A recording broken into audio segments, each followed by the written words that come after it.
compare with Ronnie Q. So grab a chair, she's coming through. She's on the air, it's time for Ronnie Q.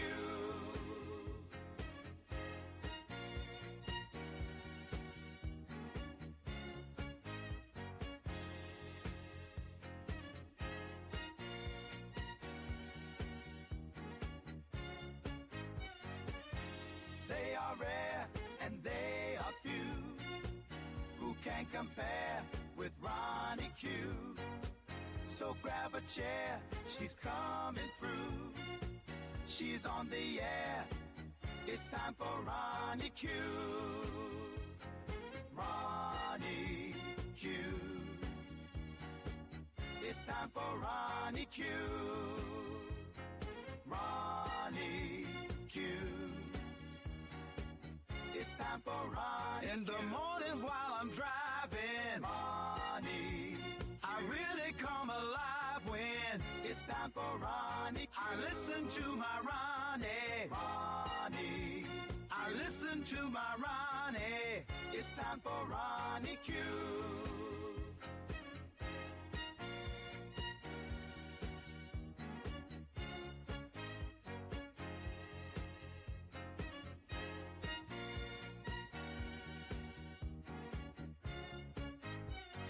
Take a seat and go meet Ronnie. Sweet, sweet, sweet, sweet Ronnie. No day complete without my Ronnie. She can't be beat. Sweet, sweet Ronnie.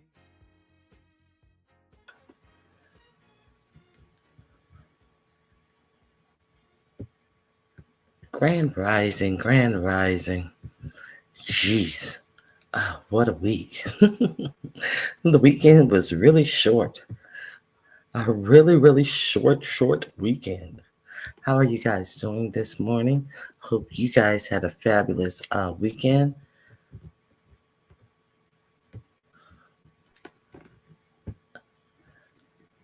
Chakra King Black, Grand Rising. Thanks for dropping in. Can you hit the like button on your way in? I would greatly appreciate that.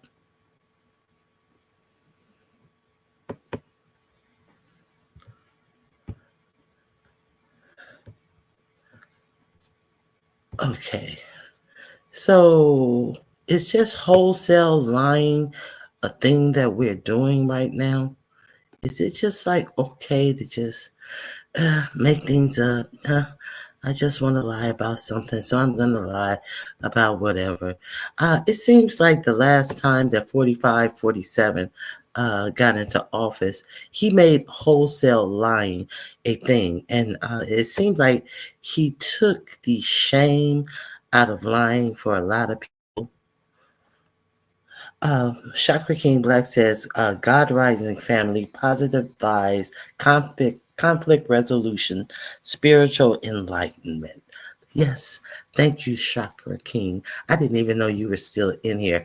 I thought that you had stopped by how you usually stop by early, but it's it's always nice that you do stop by. I hope you hit the like button. And if you hear something you like, that would make me so happy. All of you 9 people in the clouds, since you're in the clouds anyway, can you hit the like button? I know you like me because you're here. Okay, so let's is lying, is it okay for people to lie? It doesn't seem like people see any merit on telling the truth. Since 47 got in office, it seems like people are okay, insecure in their lying. They are secure in having low character, and they think that this is a normal. So did 47 normalize just being a straight up liar? Hey, a click in the view, Grand Rising to you. So I'm just curious. I mean, because people lie so boldly. And It's just like so easy to prove. Like why? And then they'll argue the lies. They'll argue the lies. So I just find it kind of deplorable, but that's just me.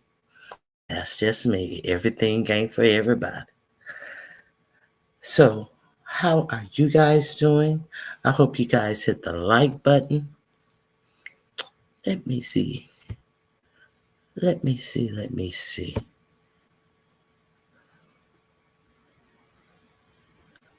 Some of you have, some of you have not. Please avail yourself to the like button.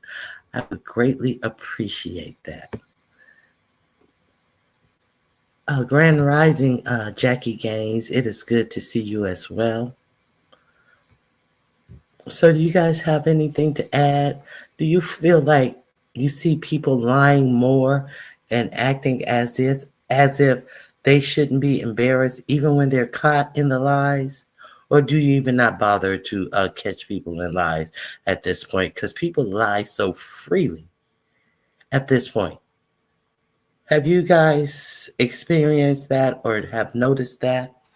That people don't care what they say, they don't care how they are being a hypocrite or anything, as long as they can keep talking. I guess you guys haven't noticed that, but I have noticed. I have really noticed that. And it's crazy. It's absolutely crazy.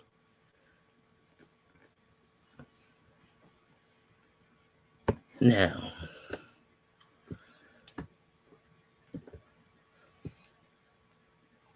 one second.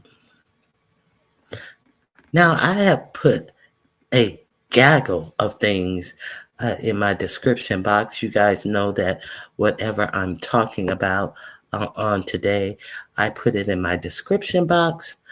Oh, I have been collecting things since Friday about things that I want to talk about.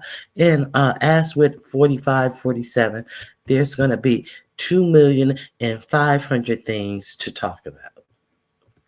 So maybe someone else will steal my thoughts out of the description box as usual. And if I don't get to it, they'll report on my news. You know how it goes.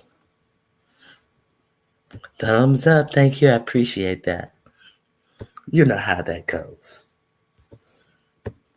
If you don't, I do. Hey, Madison, grand rising to you. Grand rising to you. So, who's the first thing that I wanted? How was you guys? How was you guys' weekend? That's what I want to know. Was it nice? Was it quick?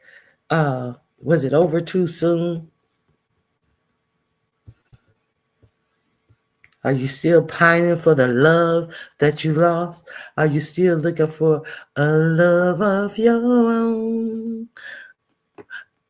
Are you coming on YouTube mad that you done lost the love of a lifetime, and you're screaming and you're cussing everybody out and you're in your feelings, nothing more than feelings. Are you mad and angry? Are you cussing people out because you a trick ass bitch? Oh my God. Are you lost and turned out? Oh, lost and turned out. Did somebody turn you out, turn you upside down, and you running around YouTube like a screaming, yelling fool? Did you get turned out, girl? Is that what happened? Girl, you got turned out. Mm.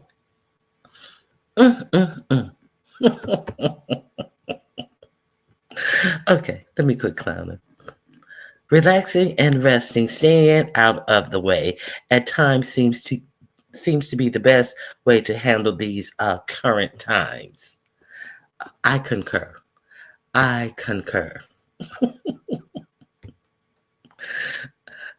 I definitely get it. Now,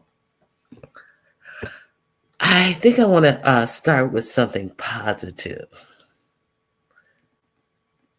You can find all these links in my description box.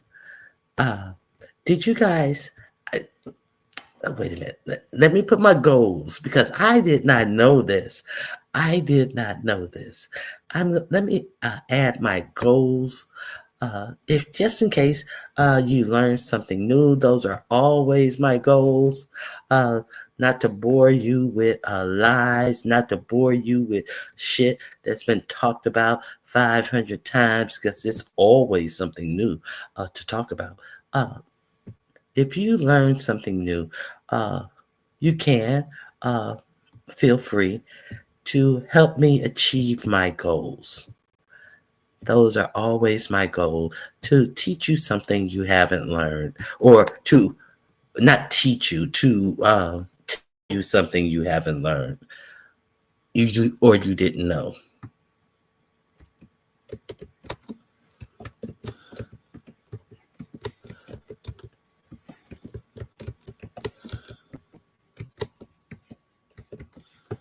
Did you hear something new today? Okay, those are my goals. Now let me tell you this, what I didn't know. You know who, hey, Foot Soldier, Grand Rising to you. Now, are you guys up on Coachella? Do you guys know who made an appearance at Coachella? A surprising appearance at Coachella? I'm waiting. Okay, the wait is over. I'm going to share with you guys because you guys are not talking. I know that there's a delay, but I'm going to move forward. Bernie Sanders makes a surprise Coachella appearance. Here we go. Bernie Sanders! Thank you. Thank you. Thank you very much. I wanted to thank Claro for allowing me to get up here. This country faces some very difficult challenges. And the future of what happens to America is dependent upon your generation. Now, you can turn away and you can ignore what goes on, but if you do that, you do it at your own peril. We need you to stand up to fight for justice. To fight for economic justice, social justice, and racial justice. You and I are going to have to stand up to the fossil fuel industry and tell them to stop destroying this planet. We have an economy today that is working very well for the billionaire class, but not for working families. We need you to help us to create an economy that works well for everybody, not just the 1%. We have a healthcare system that is broken. We are the only major country not to guarantee healthcare to all people. We need you to stand up to the insurance companies and the drug companies and understand that healthcare is a human right. Now I'm here to introduce Claro, not just because they are a great band, not only because Claro at the age of 13 posted videos on the internet as a singer-songwriter. I'm here because Claro has used her prominence to fight for women's rights, to try to end the terrible, brutal war in Gaza, where thousands of women and children are being killed. So I want to thank Claro not only for being in a great band, but for the great work she is doing. Ladies and gentlemen, please welcome Claro. Okay. So Bernie Sanders did his thing. Grand Rising, Bernice. Them kids on everything and roller skates. Good googly moogly. They own everything, including roller skates. Good googly moogly. Okay, so I thought that was quite a surprise. Okay, if you're in the clouds, in here watching, you may as well hit the like button.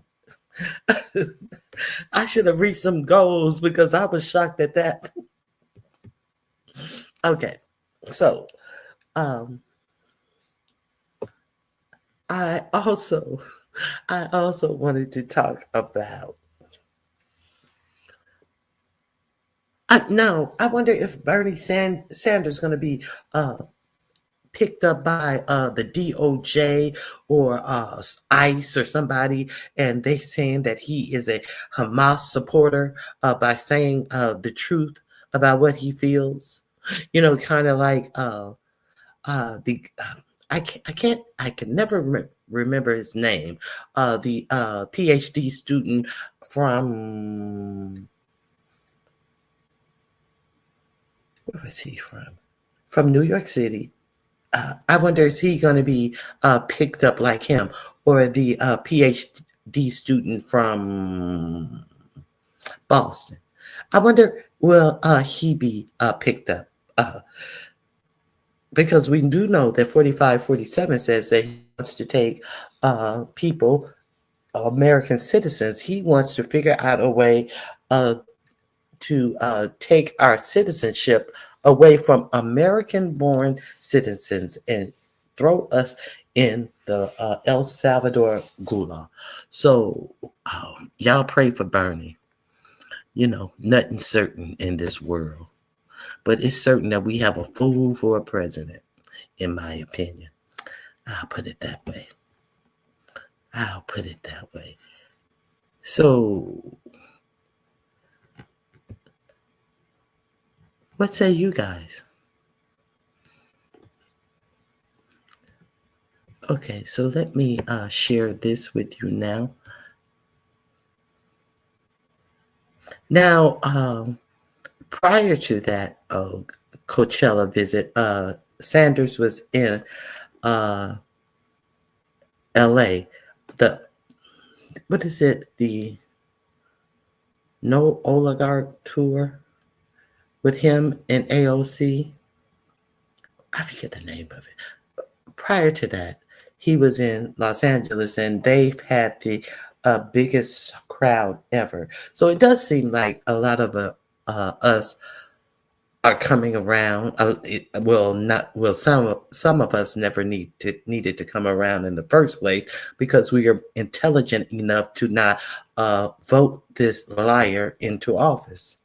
It seems that way, but it seems like a lot of people are disheartened at their choice of president. So now it seems like a lot of people want their vote back. An overwhelming amount of people who want their vote back. Now, it was all about the economy. It was all about the prices are too high. If that black man from New York City, who ran for governor a couple of years ago, well, maybe more than a couple of years ago, and his only campaign slogan was "The rent's too damn high." Y'all remember that man years ago? Maybe during the around Obama era, he was a campaign. He was campaigning for governor or mayor of New York. And that was his campaign slogan. The rent is too damn high. So, well, I agree with him, but I wonder,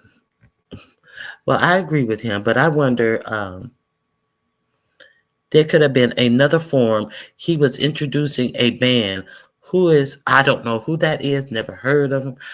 He was just there because that my bigger point was that he was in Los Angeles and they had the biggest crowd ever. Now, I know that they had a crowd of 38,000.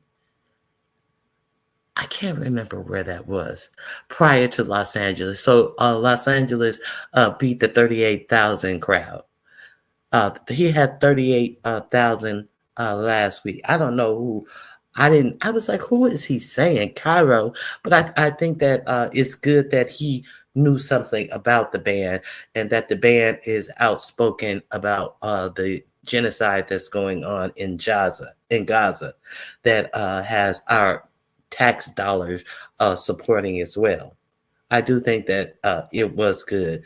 And, so at least he had a point. At least he wasn't introducing Kanye or some bullshit like that. Who talking about being a Nazi and all, and Hitler was great and all that shit. So it seems like he was at least familiar with the band, but that's why he was out in the California area. So I think that was okay. And you got to remember, a lot of people in Bernie's era were younger people. And I remember when he was actively running, it pissed me off that he was doing so good.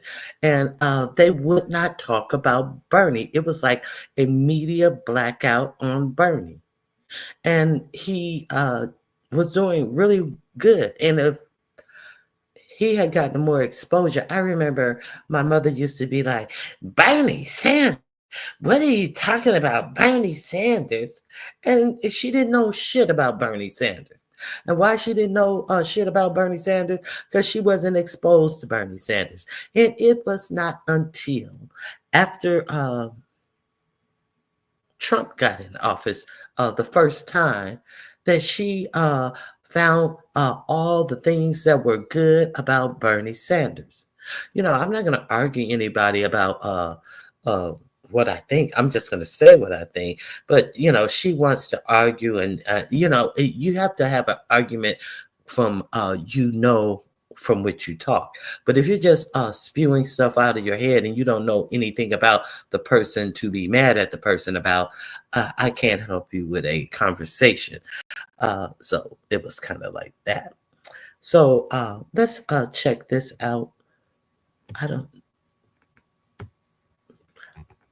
All the freaking money. This election was supposed to be about the economy. What happened to everything about this economy? Now, I know that a lot of people are still floating around here, unfazed, because a lot of people out here did not have 401ks. They haven't lost anything yet. So they still think that everything's, I don't know what the big deal is. By the time they figure out what the big deal is and they are at a loss, they're not going to even know how it happened. They're not going to know how it happened.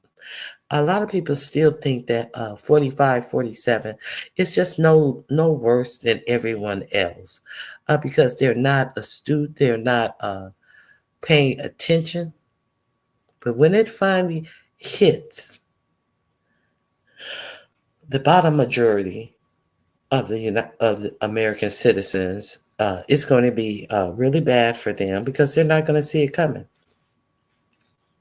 I don't know why. Because they choose to, I guess that too many people live in a alternate realm or a universe, and they actually believe their lie if they can tell their lies on the internet, and people believe the lies that they're telling. I guess they're, that's good enough. But they're going to be slapped with some hard truths. So that's what I have to say about that. Okay, let's check this out.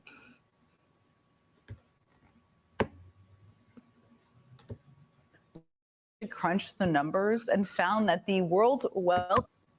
Bloomberg actually crunched the numbers and found that the world's wealthiest people added $304 billion to their combined net worth on Wednesday. $304 billion. They said it was the largest one-day gain in the history of the Bloomberg billionaires. Okay, so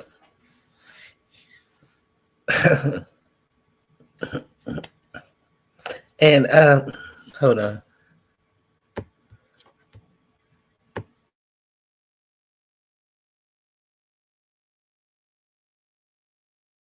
At the same time, it's shaping up to be the largest loss in American history.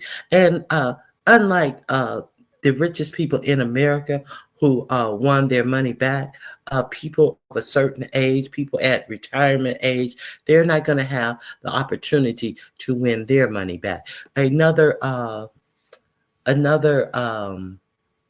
divide for the rich and the normal people. A further divide they said that they don't want to, that Democrats like to redistribute wealth, and that's not fair. Why is it always fair to redistribute wealth when it goes the other way around? And everybody is supposed to act like they didn't see what just happened. And nobody's concerned about it. Is anybody concerned about it? I'm concerned about it. I'm quite pissed off about it, actually. I'm quite personally pissed off because it personally affected me. But I guess if it hadn't affected me, I could be like, la la la la la la la la la la la la la la la la. Okay, let's continue. And look, there are a lot of questions about the timeline of these announcements, and lawmakers are rightfully curious about who knew what and when and what they did with that information. A number of them have called for an investigation into possible insider to look into exactly that.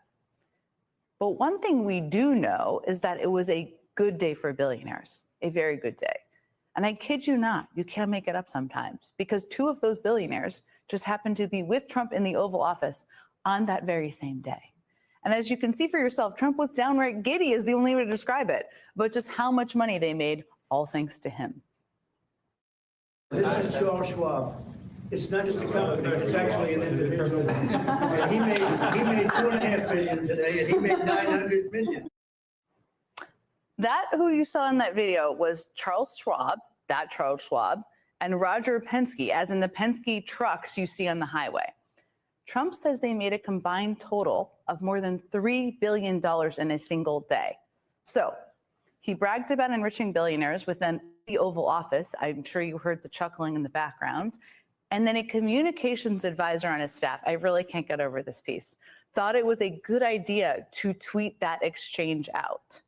So you can just imagine how pleased Trump is going to be if his tech CEO buddies cash in on Monday, which they probably will do because of those new exemptions on electronics, however temporary they may be. The point is, most Americans are nervously watching their 401ks as Donald Trump toys with the U.S. economy. And some of the richest people in the country are cashing in. None of this should really be a surprise, though, because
Donald Trump's priority has always been to reward people who are already wealthy. That's kind of been a theme.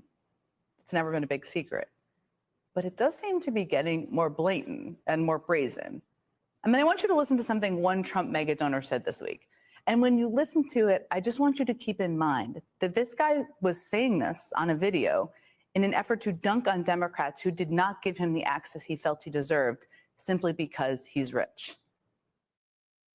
I was a mega donor to the Democrats. Like dinner with Obama level.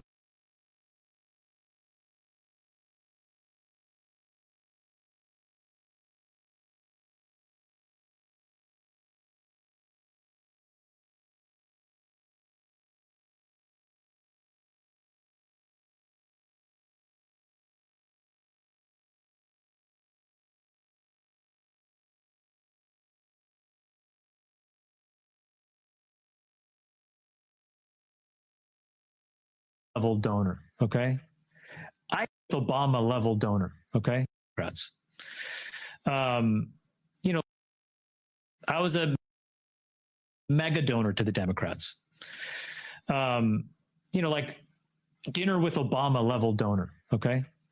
I couldn't get a phone call returned from the White House to save my life. The Trump administration is totally different. There's not a single person there you can't get on the phone and talk to. There's not a single person there you can't get on the phone. Again, that's a Trump mega donor praising Donald Trump because he can buy access to his team in a way he never could under a Democratic administration. It's not really the sick burn that guy thinks it is, obviously. But look, well. Okay, I hope I wasn't on mute all the time. Shit, I don't know when I came on or when I went off mute. He's saying that he has bought that administration. He can get them on the phone. And is that the thing that you're supposed to want out of your representative, to be beholden to your mega donors? Or is your the leader of the free world is supposed to be beholden to all of the Americans? So you can only get anything out of your government via paying for it. Do you want that government? So if you don't want that government, be clear. This is the government we have right now. At any time, he can get anybody from the administration on the phone based upon the mega donor he is. Okay. And he couldn't get it out of the Democrats. So he's satisfied as long as one man is satisfied. Let's continue. I think that was it. Let me go a little bit further. Well, it's easier for billionaires like him to buy political favors. Most people like you will have to pay more on almost everything you buy because tariffs are a tax on the American people. When a tariff makes a product more expensive, basically all of the added costs get passed to you, the consumer. That's just a fact. But regardless of that, Trump still appears to be in some form of denial. Don't let them keep telling you that this is a tax on our people. I hate that. No matter how much he hates it, this still is a tax. And this isn't just some liberal talking point, by the way. Take a listen. Don't just conservative Republicans in Washington. Tariffs are a tax on consumers, and I'm not a fan of jacking up taxes on American consumers. There's no question about it. Tariff is a tax. Conservatives used to understand that tariffs are taxes on the American people. It's not even your average tax hike either, by the way. Tariffs are effectively a regressive tax, meaning the less money you have, the harder you get hit. Even after Trump's reverse. Exactly, because these billionaires don't purchase as much as the equivalent of everyone else in the United States. You got to understand that. We are purchasing more and it's costing us more. They don't have to buy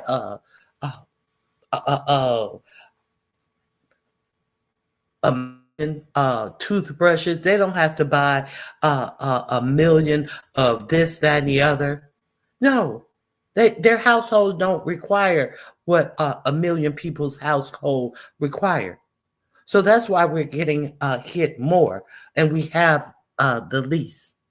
And a lot of people don't see that. They're buying high ticket items. They're buying shit that we don't buy. We are the ones who buying this shit that's made in China because these billionaire classes have shipped all the jobs over to China. And therefore, they're not bringing them back because they ain't got to pay them shit. And like they were really going to bring warehouses jobs back to the United States, as if a warehouse job is a job that would be able to support the cost of living in the United States. So they were going to be bring subpar jobs back to the United States, and he thought that we should be jumping up and down for that. Is that what he thought? Because they weren't going to pay us no living wage in the United States when they were paying crumbs in China. Was he serious? I mean, did anybody care? Manufacturing jobs. We're going to set up manufacturing. In the meantime, every manufacturer is closing down shop and going to Mexico or China. Chaba. They closed one Ford. I think it was a Ford shop, and they sent it to Mexico, and they started off paying them Mexican people $6 an hour, and it has, instead of going up, it has gone down to $3 an hour. So you think everybody's gonna be clamoring to bring their manufacturing jobs that they took away from us in the first place back to us 20 and 30 years later, when all the costs have gone up. No, it's not happening. So shoot that shit up somebody else's ass, because I ain't buying, never was buying any of that bullshit. And at the same time, have those H-1B visas to bring in engineers from India at the bequest of somebody, a welfare queen who don't even want to pay engineers, educated engineers, the rate that they would get in America. Let that sink in. You got Elon Musk championing these H-1B visas because he can pay highly educated engineers as little as $70,000 and put them up in a college-style living setting where 6 or 8 of them are living in one apartment or whatever, and working most of their waking hours. So what the fuck you think that somebody in a warehouse gonna be making? Nothing, because it's not happening. On countries, including Brazil and Colombia, remain unchanged.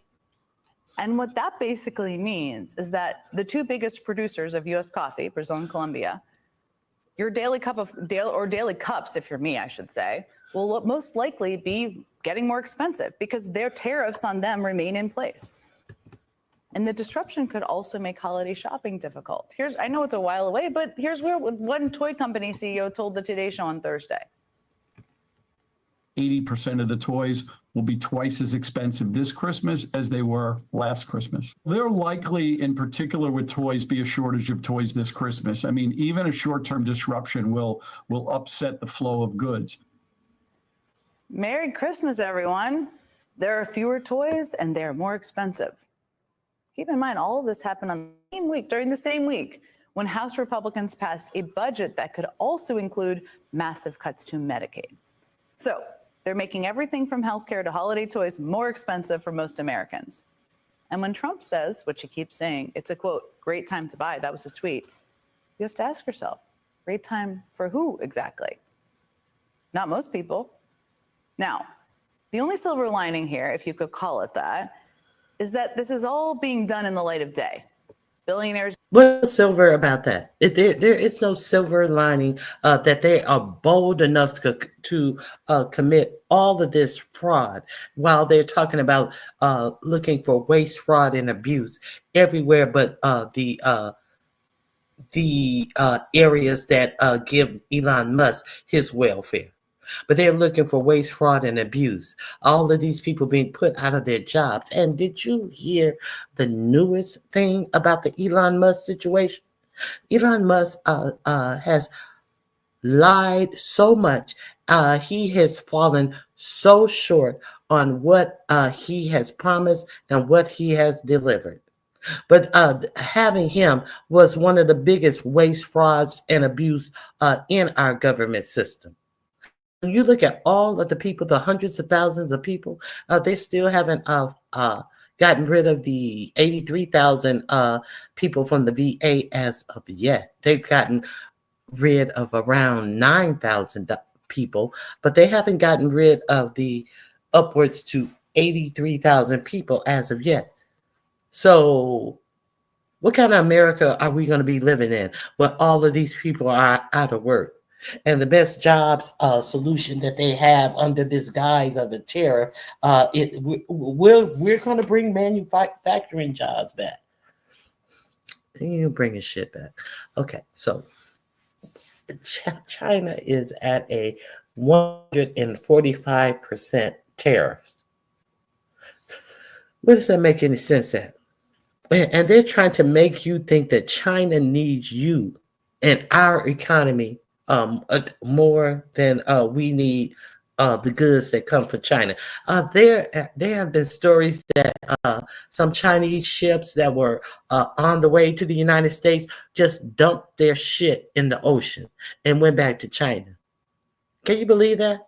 You see how those that should be illegal right there. That shit should be illegal. You know, and all that shit in those containers, they just throwing it in the ocean, killing fish and whales. Whales got a big ass container falling on it and shit. But that's what they have been doing instead of bringing it to America. Okay, I think that's all I want from that. This link is in the description box. Good grand rising, Yvonne and Ebony Diamond. Thank you guys for being here. Let me see. Now we do know that in a 9-0 ruling, the Supreme Court has voted against 45-47 and says that he must bring that father back. Where was he from?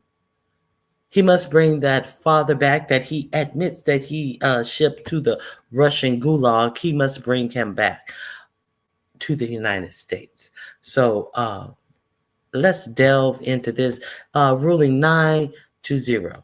And they are still hemming and hawing about bringing him back to the United States.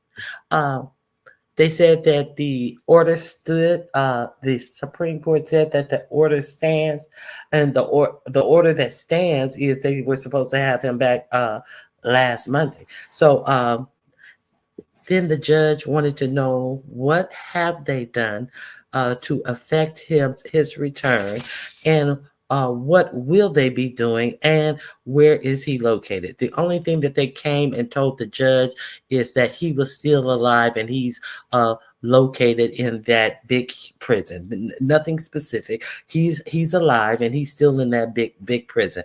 And then they acted as if they didn't understand the word effect his return.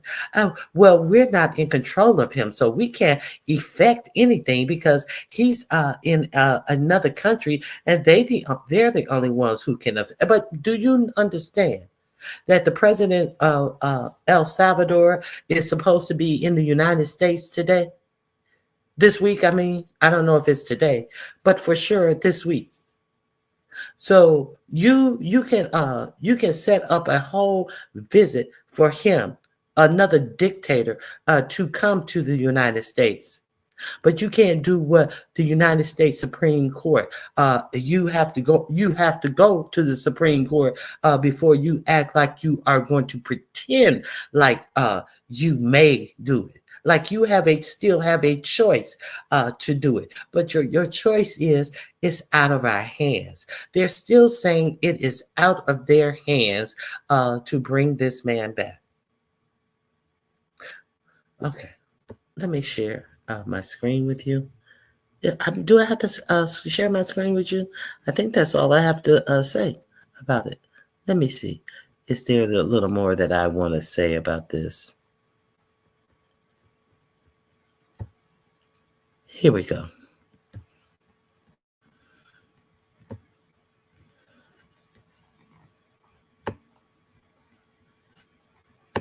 Watching this court process play out between the Trump administration and Abrego Garcia, where the Trump administration was ordered to return him.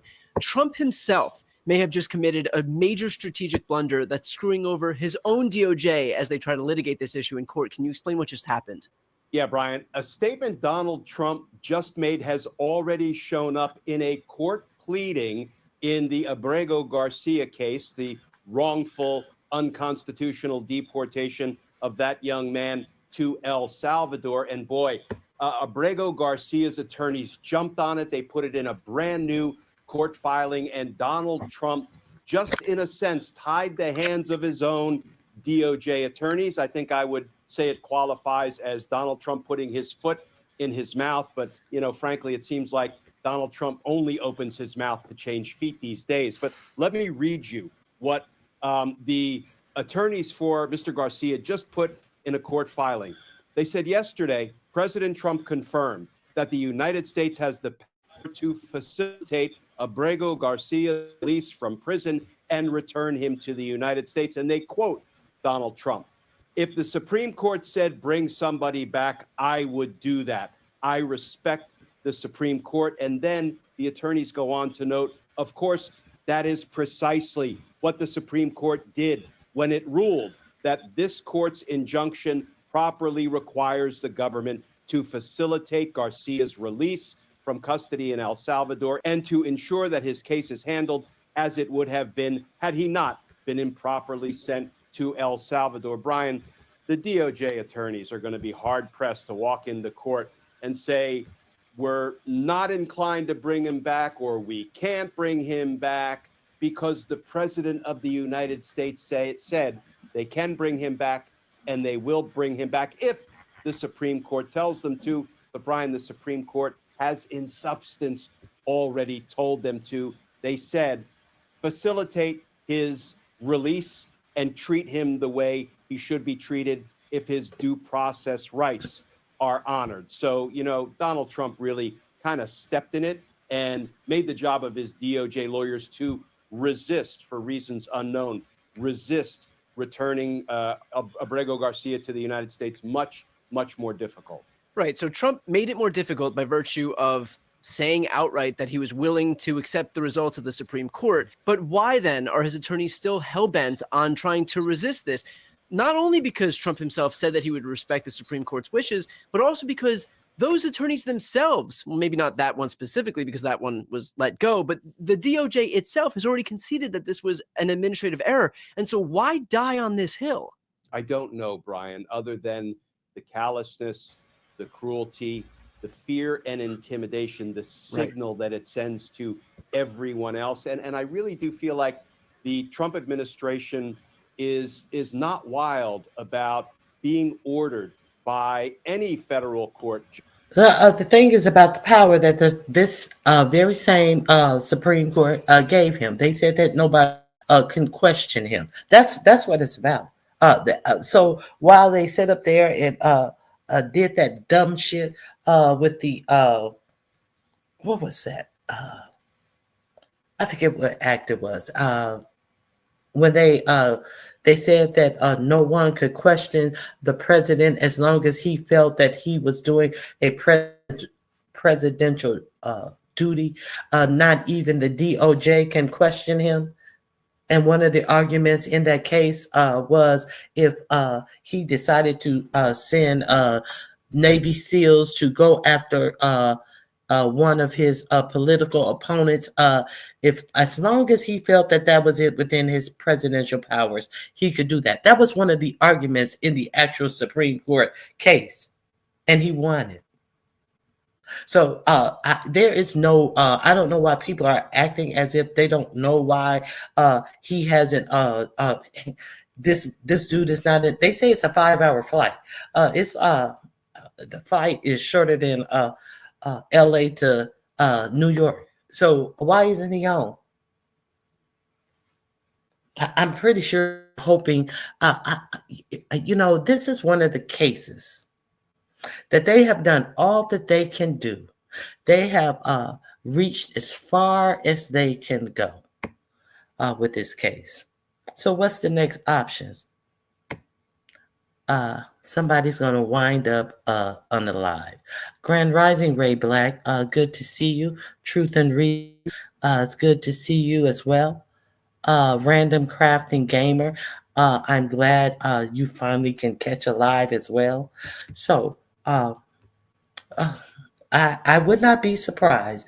I am not wishing this on this man, but I think that is going to be the out. We'll see. We will see. Hey, have you guys watched the movie 2073? It was very enlightening. It was very timely and enlightening. It's on HBO Max. Have you guys seen that movie? It 2073.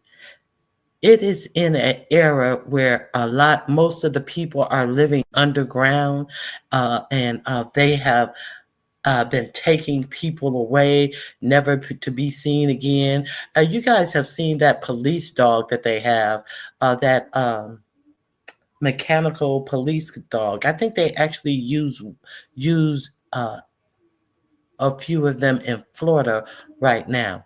So it is.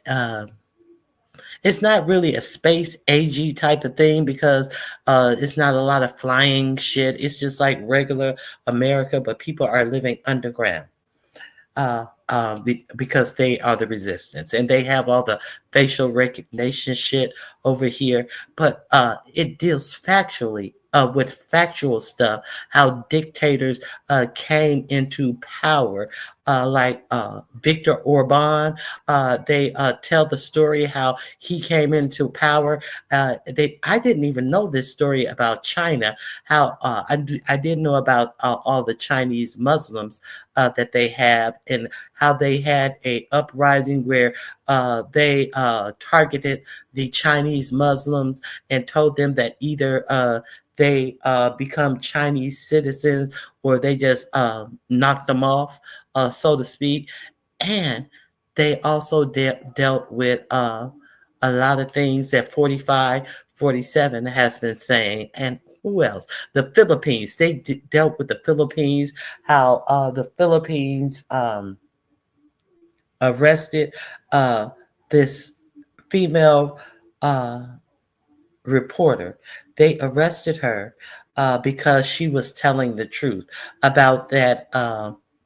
He was a mayor at first, and then he became the president, and he is now up on charges in the Philippines. And they were going out there, and they were just unaliving people in the street. Bodies were laying in the streets, and he was reported.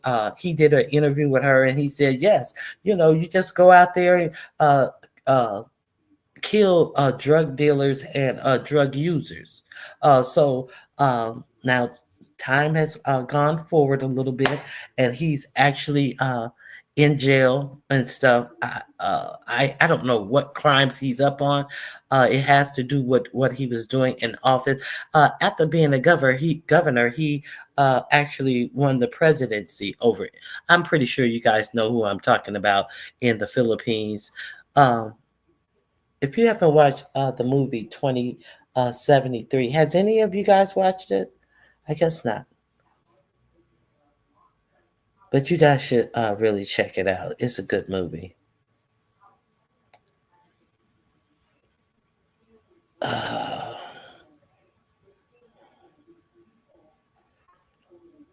Okay, so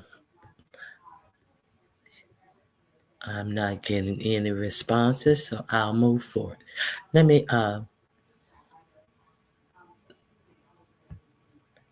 Let me see what.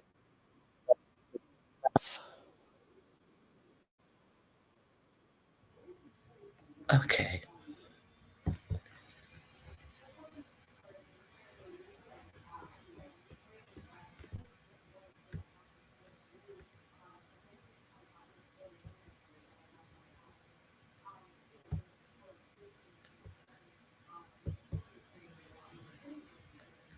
Okay.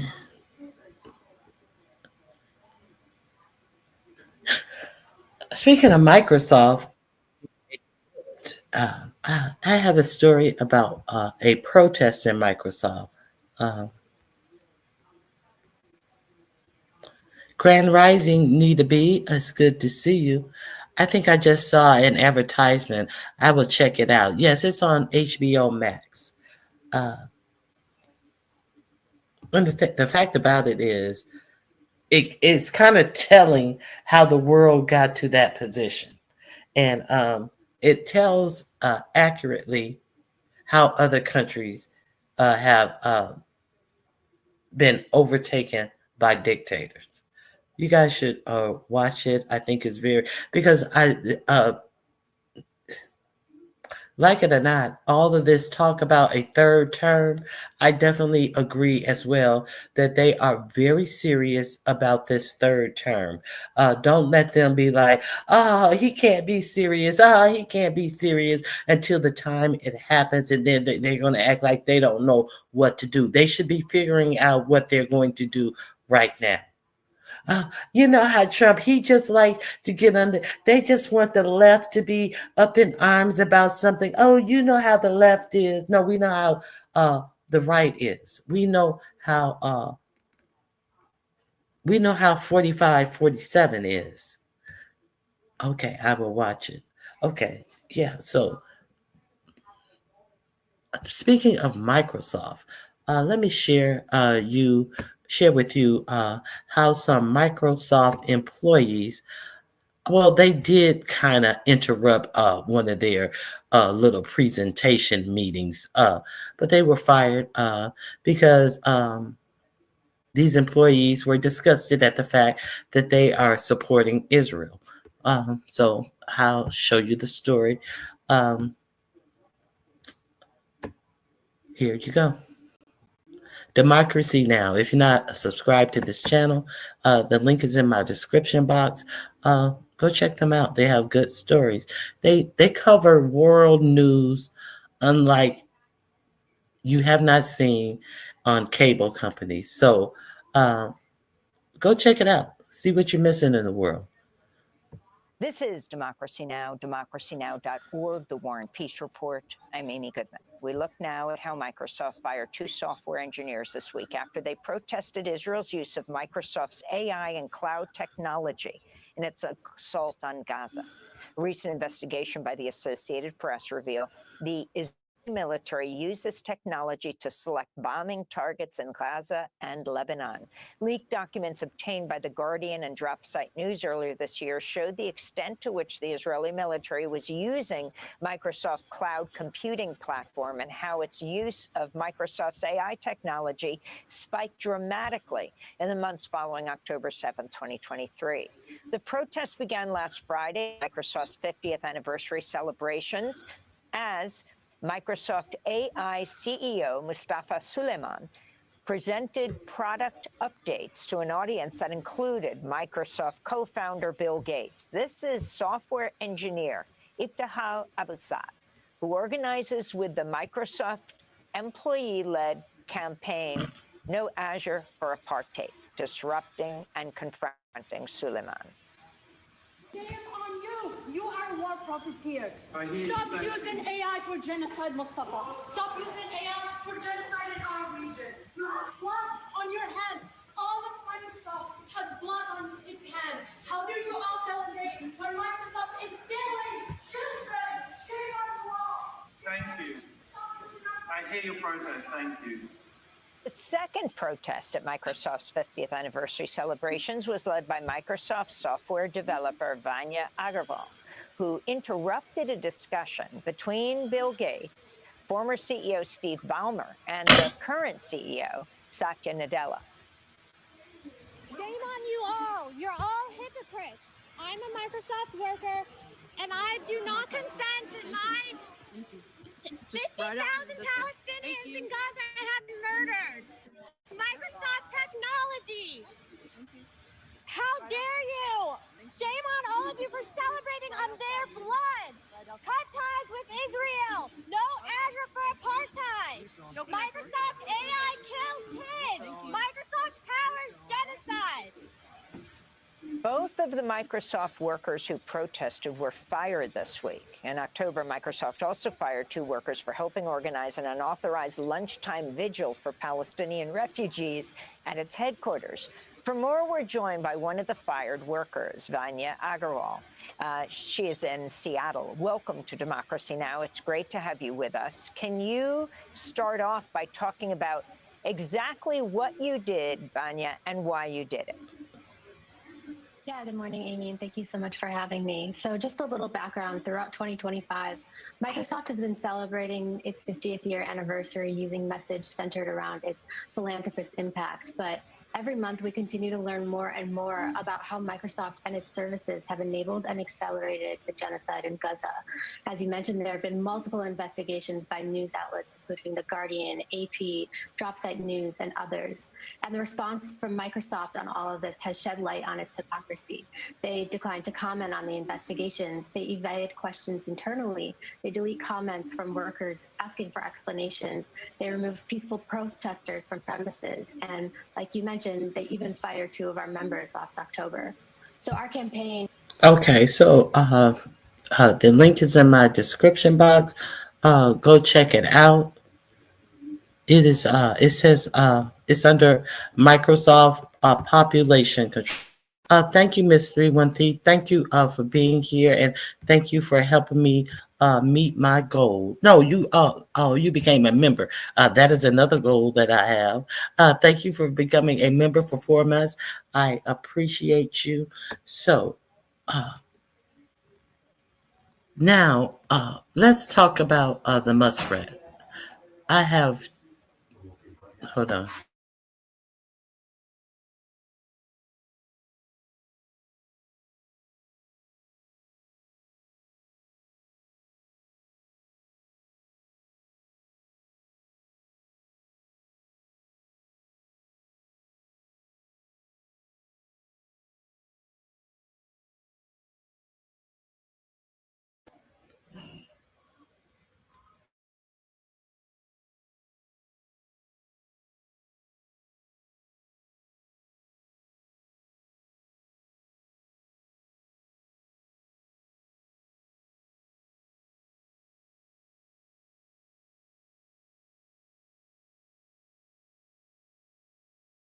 Okay, so let me tell you about this story. I don't know if you've heard it. I'm gonna share this with you.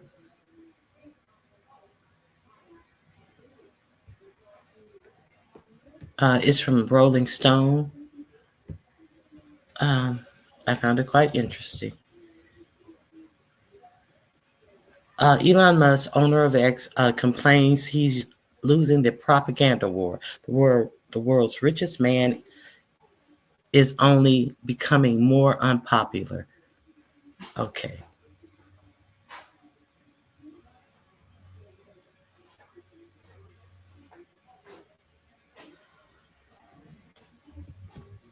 Let me, if you guys want to check out this article, it is in my description box as well. Elon Musk, who's on one of the world's biggest social media platforms, has spent many millions of dollars on politics as he helped Donald Trump slash the federal government and continues the administration's attack on immigrants. Now Musk is saying that he is losing the propaganda war, potentially through his own choices. Okay. Recent poll that people don't like Musk. On Friday, numbers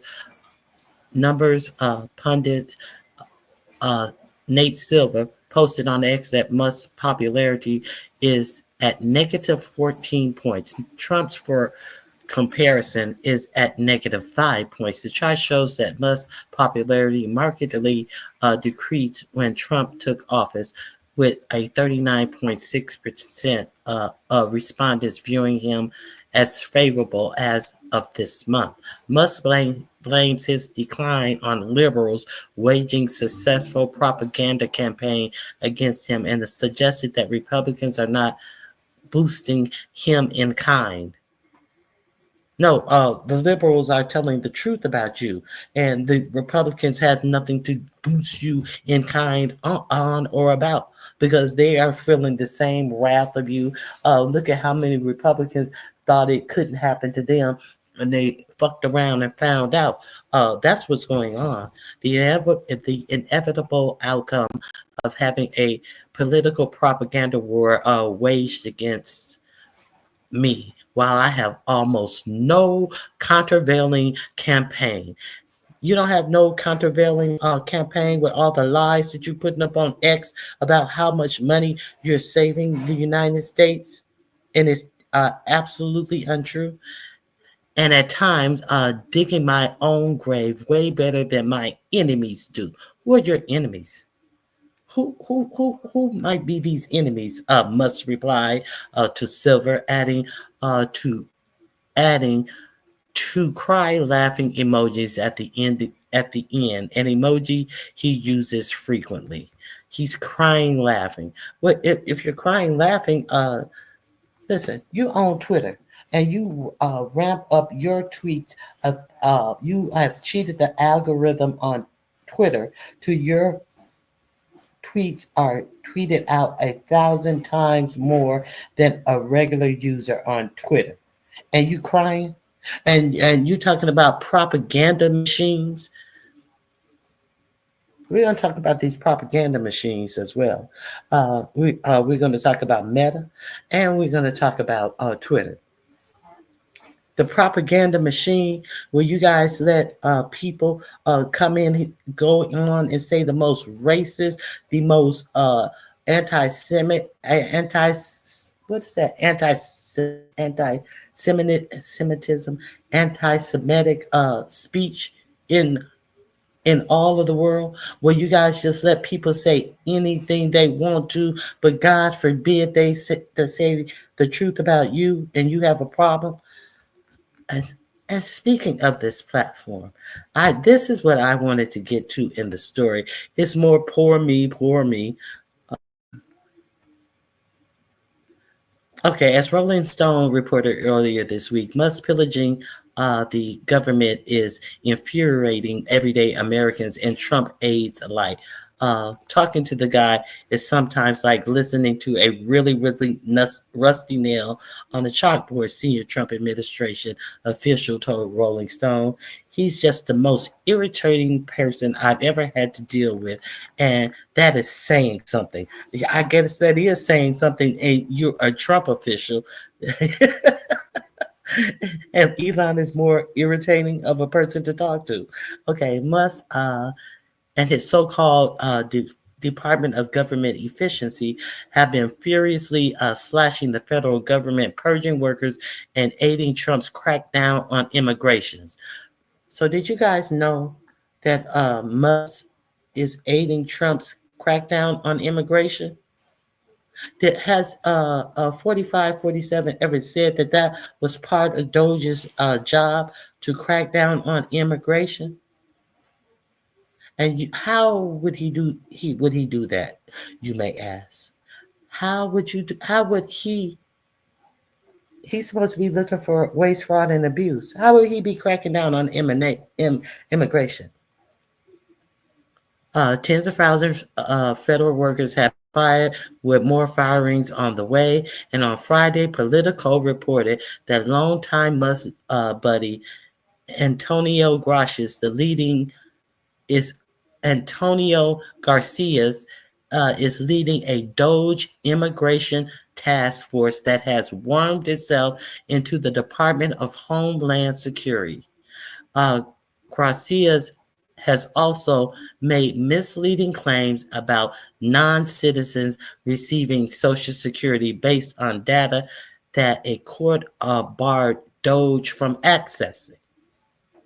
So Remember when he was in Wisconsin and they were on stage and they said, look at how the Social Security cars have gone up under Biden, and when that was a work program to put the undocumented people to work, like a work permit type of situation.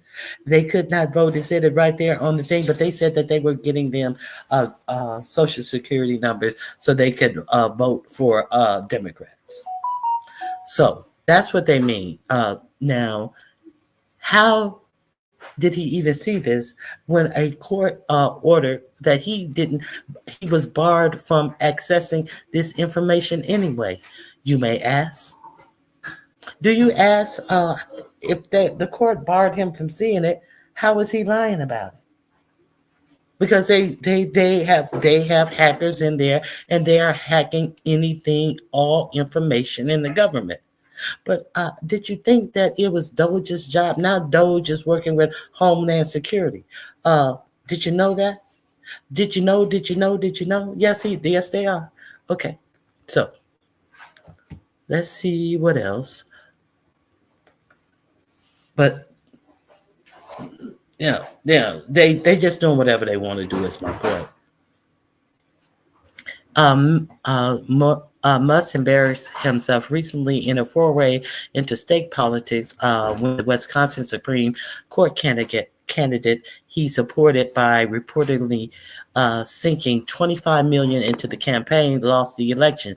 People did not like that he offered $1 million checks to voters at an event supporting the candidate. That is the event where he misrepresented that Social Security chart at that event itself that I covered.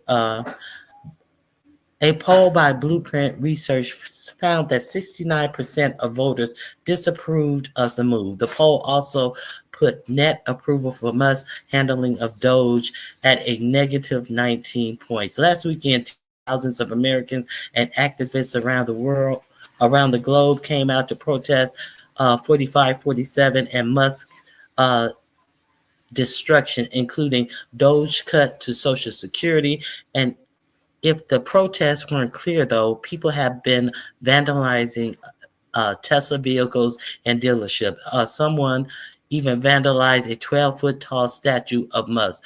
Why someone would put a 12-foot tall statue of Musk on their property is unclear. I didn't hear about that. Now I'm gonna have to hit the goals on myself. A factor in Musk's role is the social media obsessed Trump administration.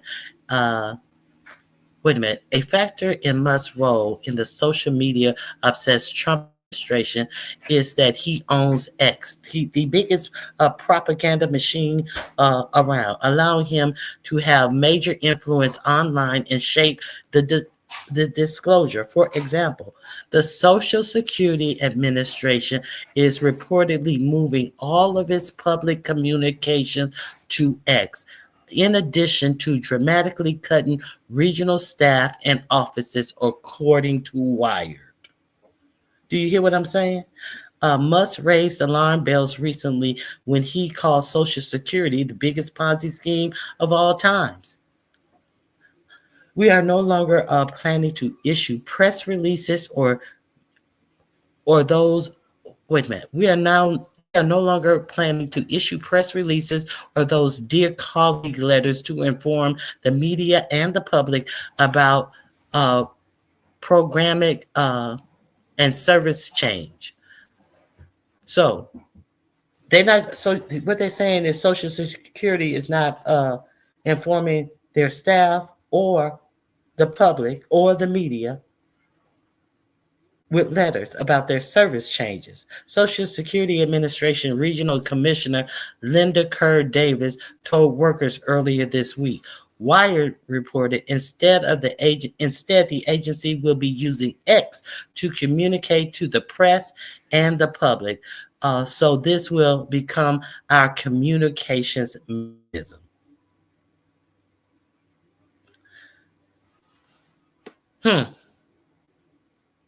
So Doge has taken over the communication mechanism of social.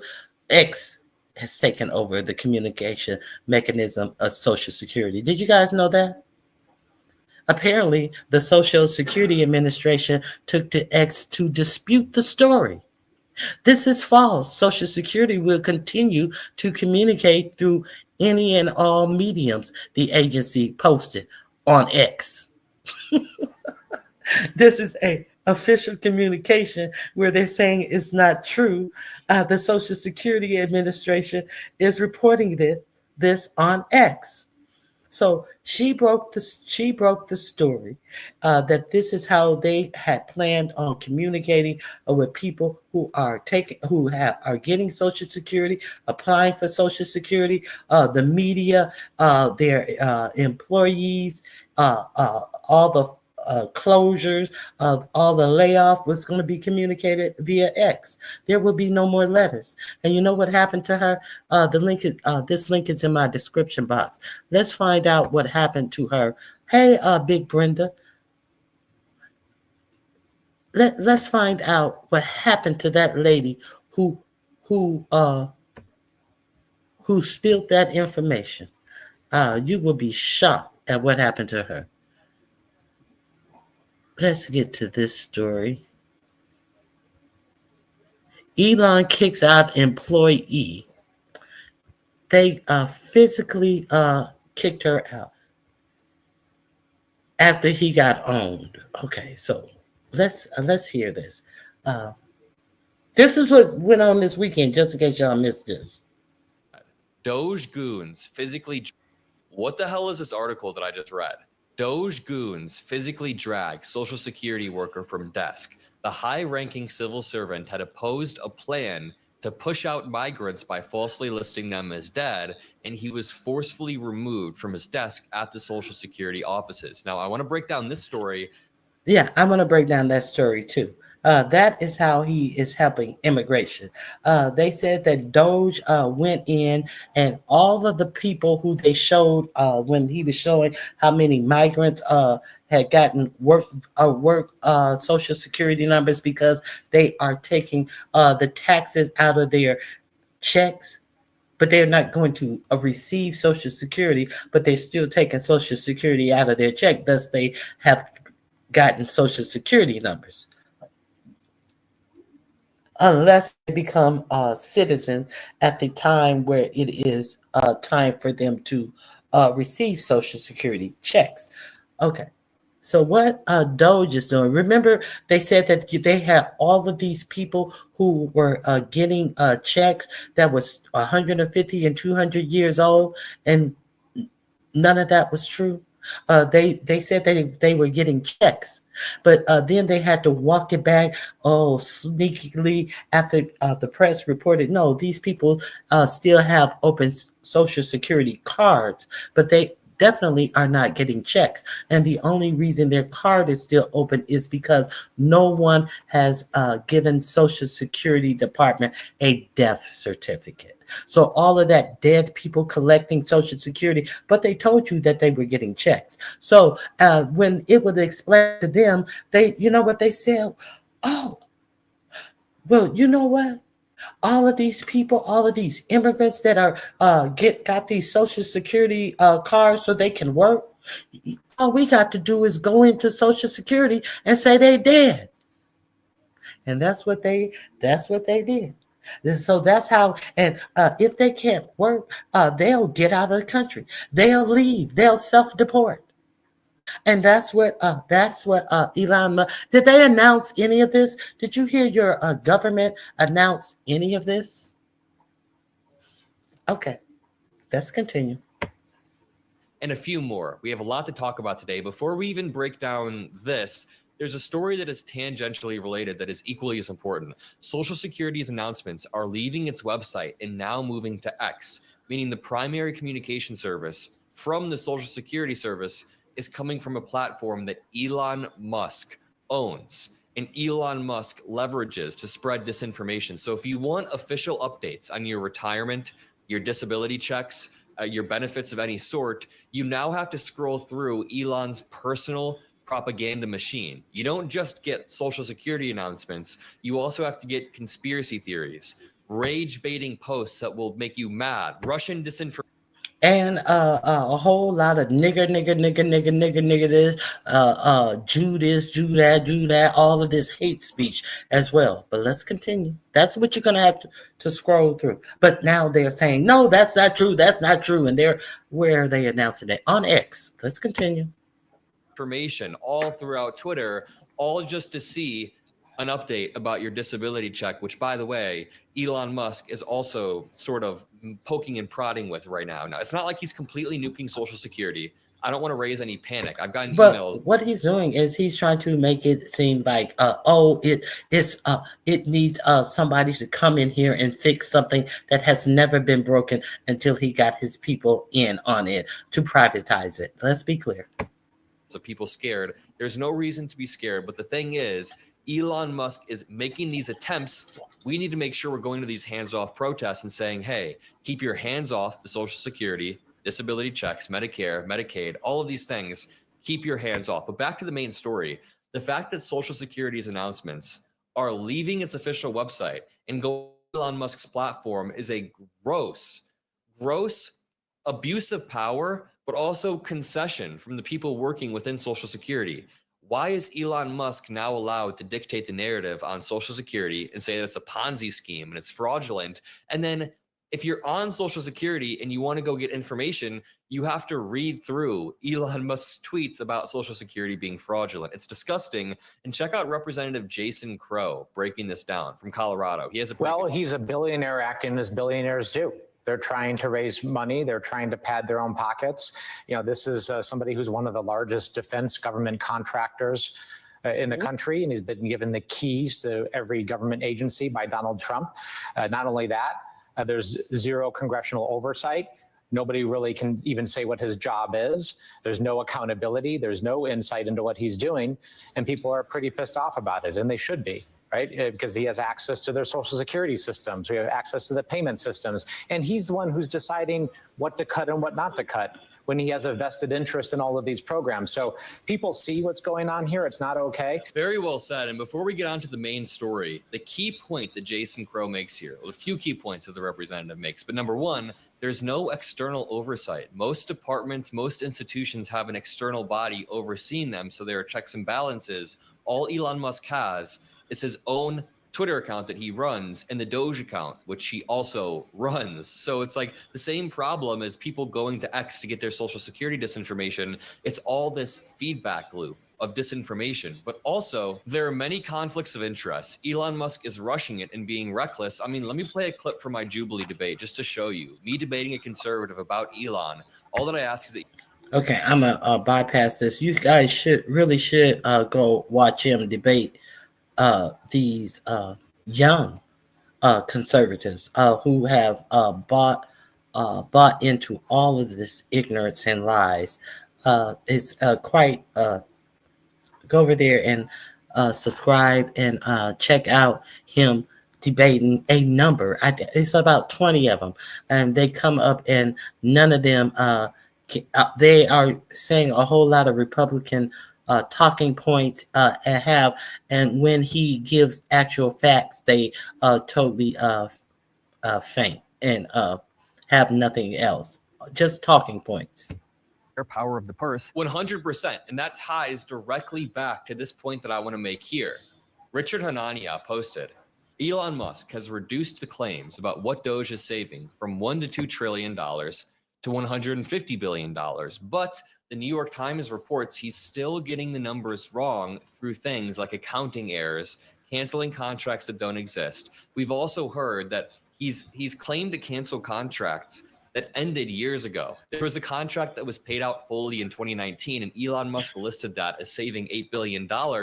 And when that contract was already done over and paid out, he's lying about the money saved and the $150 billion. I thought he was supposed to save $2 trillion, and even this $150 million that he has come up with come to find out that is a whole bunch of lies and stuff included in this 150 billion. And the Trump administration has spent more than 130 something billion more this year than President Biden did at the same time this year. Where's the savings?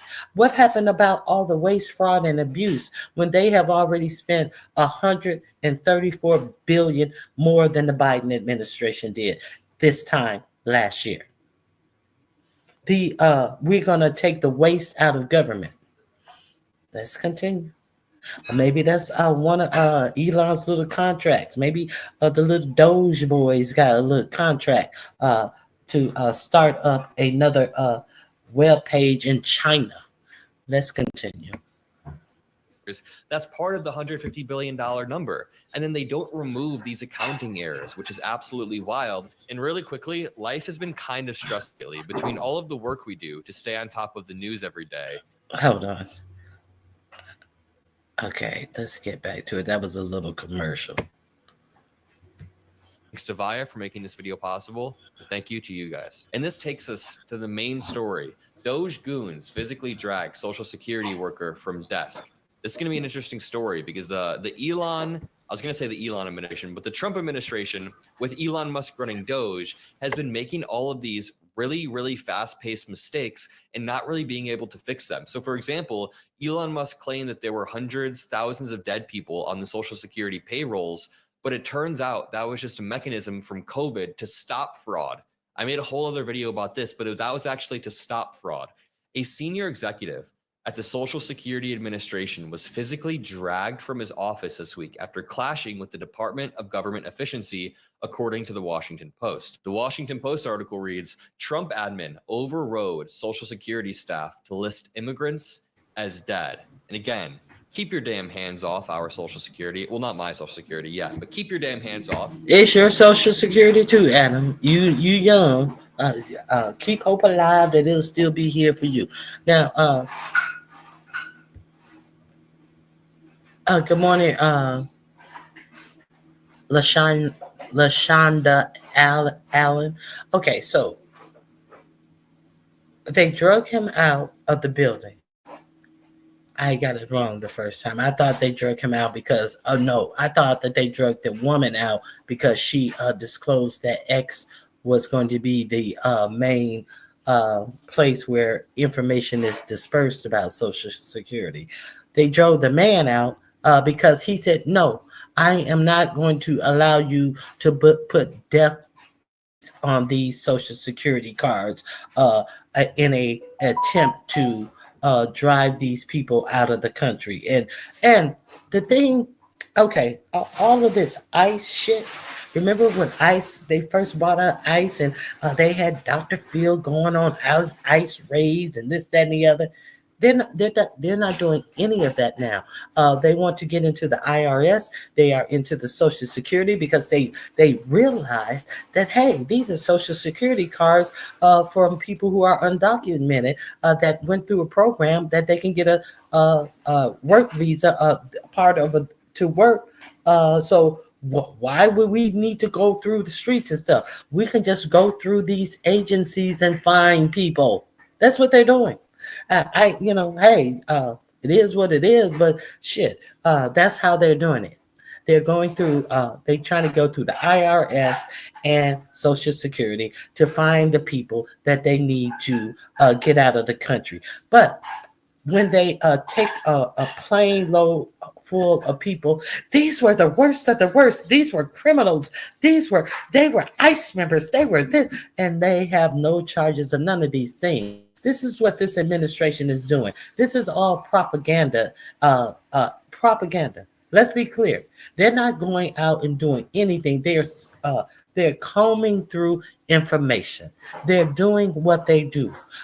Data. They're collecting everyone's data from this man who is about to what he intends to, what he always put out. Remember, he said he was putting out a sports car and it has never materialized. And he took $25,000 down payments from people and he never gave them the money back. He was going to have the fastest sports car. So he is creating the most advanced AI, so he says. So it would be advanced about the amount of information that he has on every American citizen, because he has been able to just do whatever he wants to do with every citizen, personal information. If they're not in this data bank, they are surely going to be in this data bank. If they're not in this data bank, they're going to be in another data bank. And we're going to have all the information on all the Americans in the United States. This is what they do. So let's this. Let me see. A senior executive who objected was marched out of his office and put on leave after earlier warnings about the agency's deaths database were ignored. 2 days after the Social Security admin purposely and falsely labeled 6,100 living immigrants as dead, security guards arrived at the office of a well-regarded senior executive in the agency's Woodlawn, Maryland HQ. So at the headquarters in Maryland, they physically dragged a well-respected executive out because he pushed back on their dumb plan. Greg Pierre, who oversaw a staff of hundreds of technology experts. And so what are they going to do? What they're going to go, they have all their information. They're going to go over and find them at their houses that they are registered in Social Security. And then they're going to round them up, and then they're going to try to send them to that gulag, and they're going to say these are the worst of the worst. They're listen, not for nothing. I'm not for nothing. I don't think that we can absorb all of these illegal immigrants. I don't think that is good. I think that they should do something about all of this. But what they're doing is, I don't think that they should be doing what they're doing.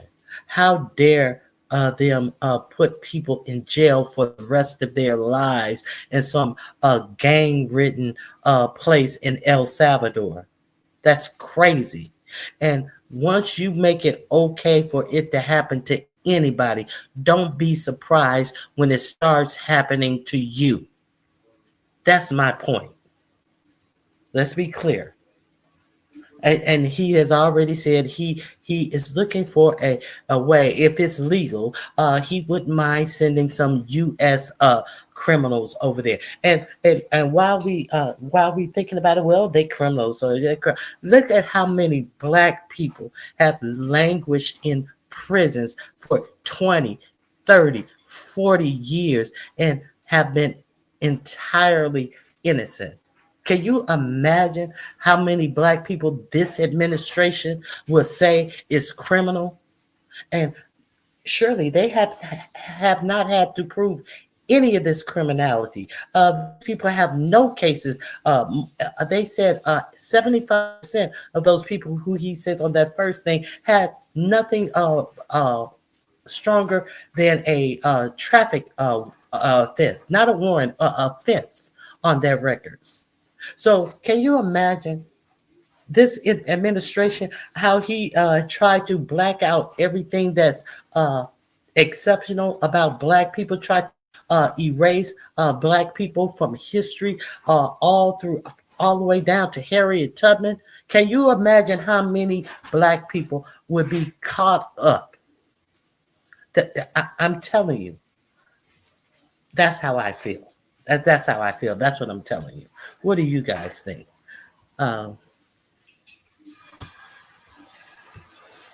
Experts had pushed back on the Trump admin's plan to move the migrants' names into Social Security death database, eliminating their ability to legally earn wages, and officials hoped spurring them to leave the country.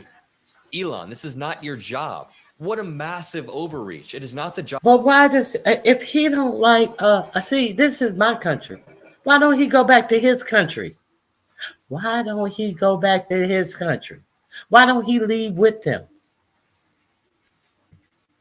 Of Elon Musk or Doge or Social Security to force people out of America, to force people's life. It's insane. To continue, though, Pierre had clashed with Scott Coulter, the new chief information officer installed by Elon Musk. Pierre told Coulter that the plan was illegal, cruel, and risked declaring the wrong people dead, according to 3 people familiar with the events. No. Elon Musk making a fast-paced mistake and ruining somebody's life? No. Actually, Elon Musk, he doing something too fast to get a body count, like he did with the nuclear arsenal, and having to try to find the people to hire them back the next day. Do you think that some real people on Social Security are going to be listed as dead? I already did the story about the man. He was in Seattle.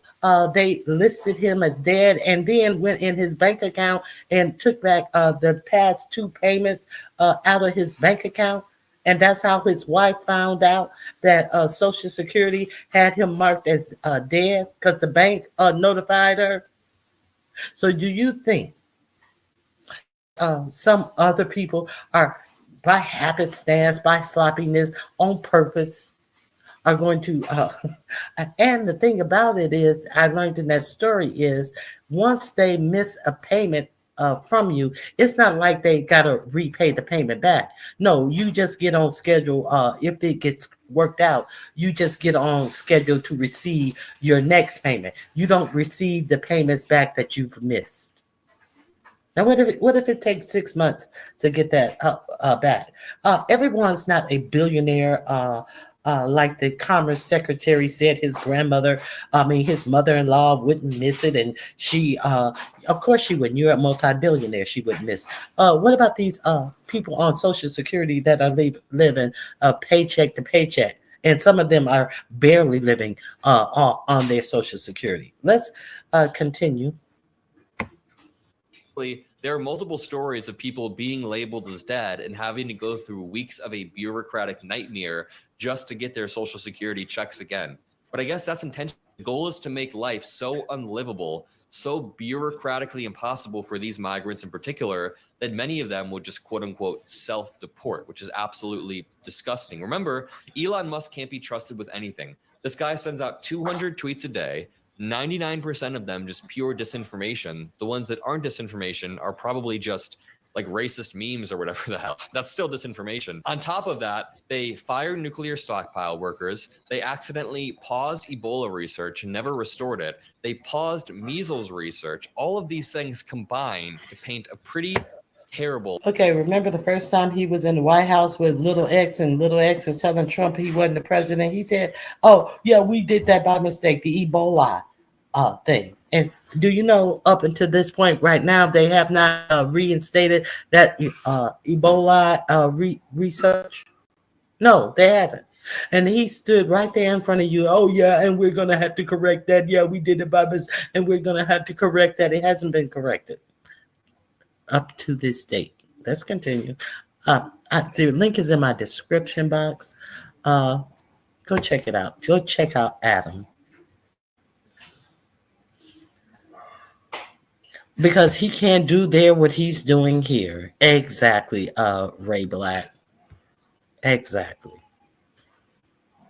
So, I don't know if you guys knew that was going on, but I just wanted to share that with you, just in case you didn't know.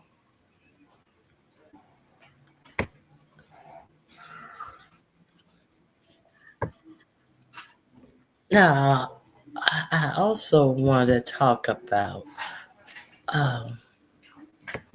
this Dana White situation. I found it this Dana White situation.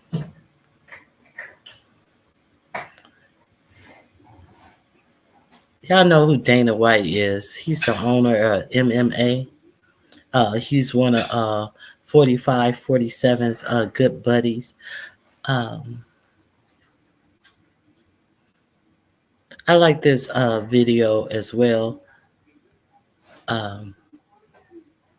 this union worker. I'm going to share this with you. I like his presentation. This is short. You don't call Elon Musk. You call us.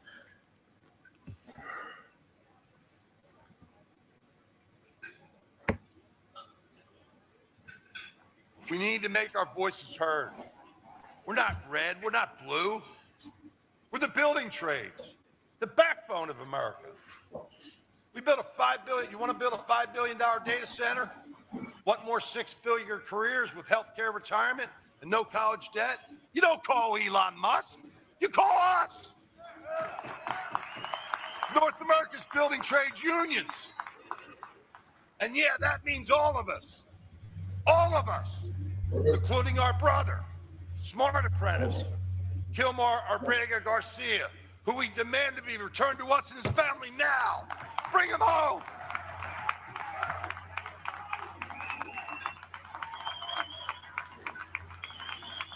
So he's saying bring him home. He's one of the people who is over there in that El Salvadoran prison. That's why he's saying to bring him home. Because, hey, it can happen to any of us, is what I'm saying. Okay, so I don't know if you guys knew about that. Hey, Baron, Grand Rising.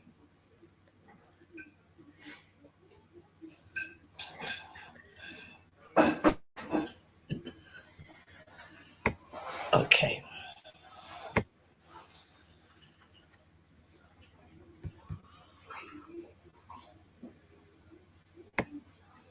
Let me see.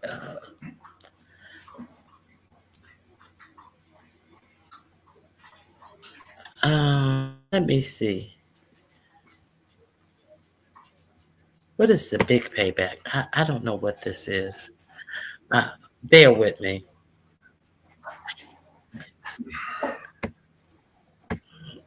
Oh, this is another Elon story. I don't know. I can't remember what it is. I think it's him getting his karma.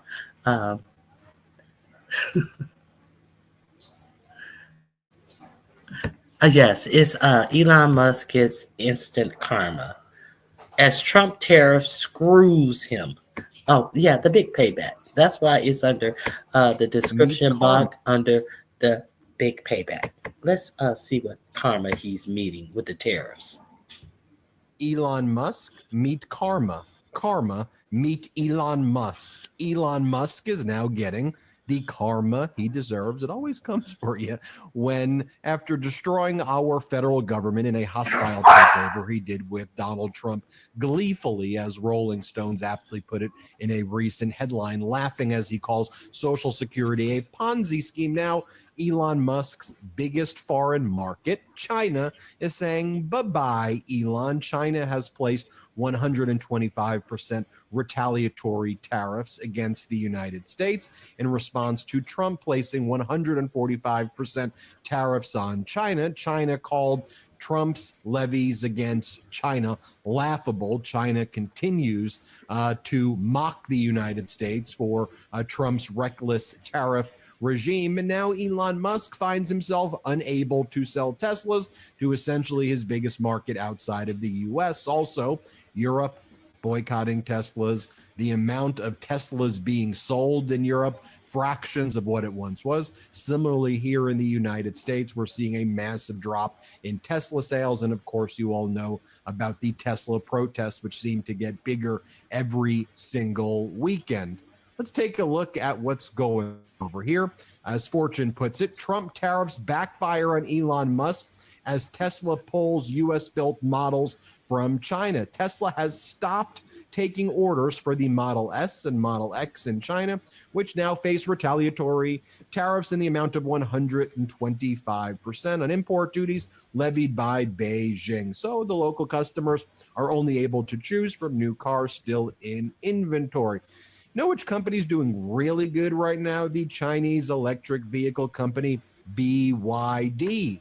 BYD shares are soaring and roaring right now, and also China, and Europe are making deals together to bring Chinese electric vehicles into the European market. So as Elon Musk's Tesla share decreases, we're now going to see BYD and China's electric vehicles, as China's actually investing in clean energy, green energy, which the MAGA Republicans here in the United States call the Green New Scam, and Donald Trump mocked during his campaign.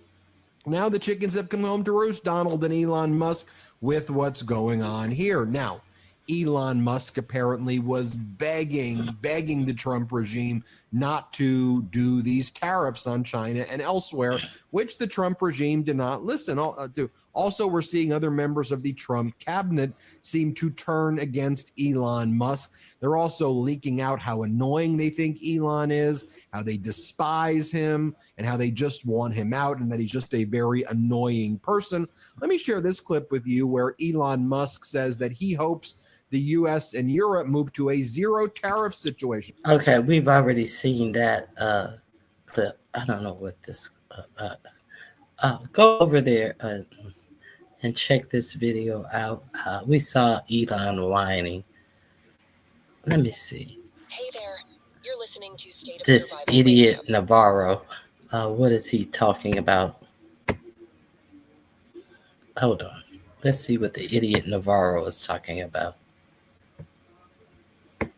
Salesman Navarro says he's just someone who sells cars. Play this clip. It was interesting to hear Elon Musk at the beginning talk about a zero tariff zone with Europe. He doesn't understand that. And the thing that's, I think, important about Elon to understand, he sells cars.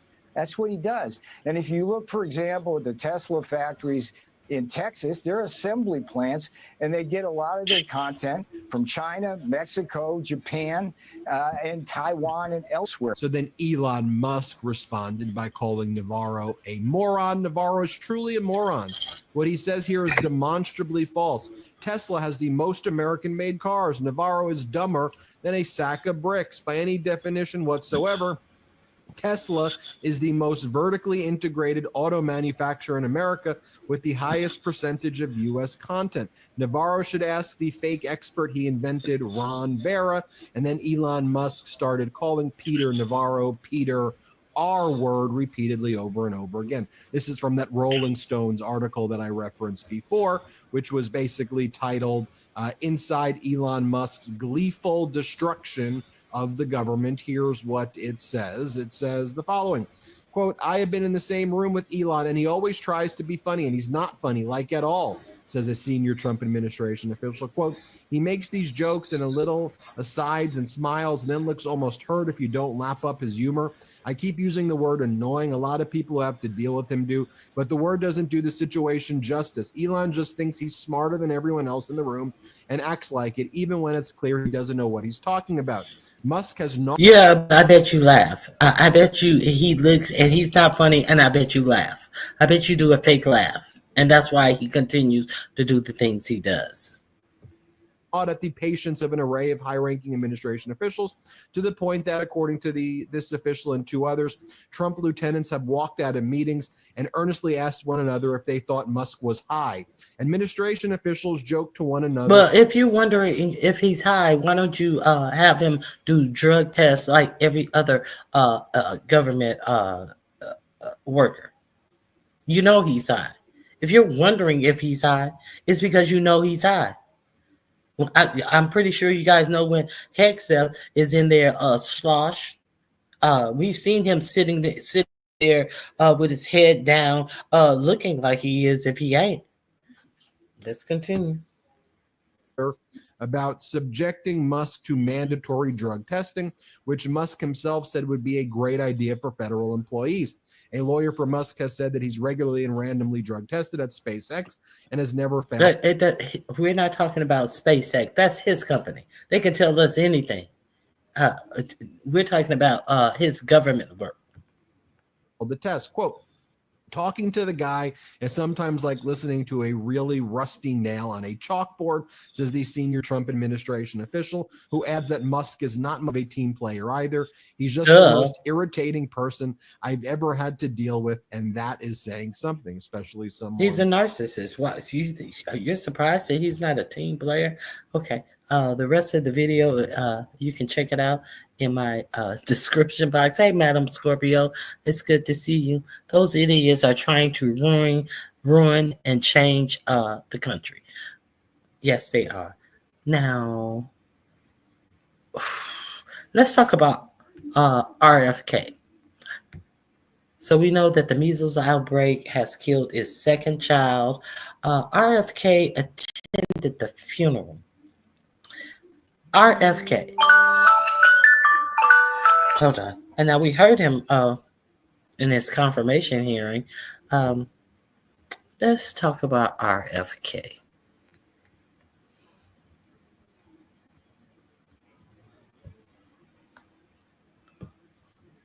He is supporting two quack doctors, RFK is. He went to the funeral of the second child that died and then he spoke about how he is so impressed with two physicians that are fighting measles. One physician, it came to him in a dream after he had prayed for a miracle. And God came to him in a dream, and God told him to use this steroid, the same steroid that God told the same doctor to use for COVID. And what is this steroid? I'll let Rachel tell you what this steroid is. And the second doctor that he is fawning over has opened up a whole measles clinic to treat children with measles. And you know what? He's also someone who is converted by God as well. And he said that even though he has just broken out with the rash of measles, he is clear that he has measles himself. He is one of the. This is who the person who is over Health and Human Services is touting as fantastic measles doctors after going to the funeral. Now, it was just in Texas. Now that they said that there's a big outbreak in Kansas, and it is in 19 states, allegedly, the measles outbreaks. So this is who we have. Your administration. Let's see what else. Robert F. Kennedy Jr. have fired 10,000 people from the nation's health agencies in the last couple of weeks. They have cut billions and billions and billions of dollars in health research and health programs. But apparently, somebody forgot to tell Robert F. Kennedy Jr. that that's what he was doing.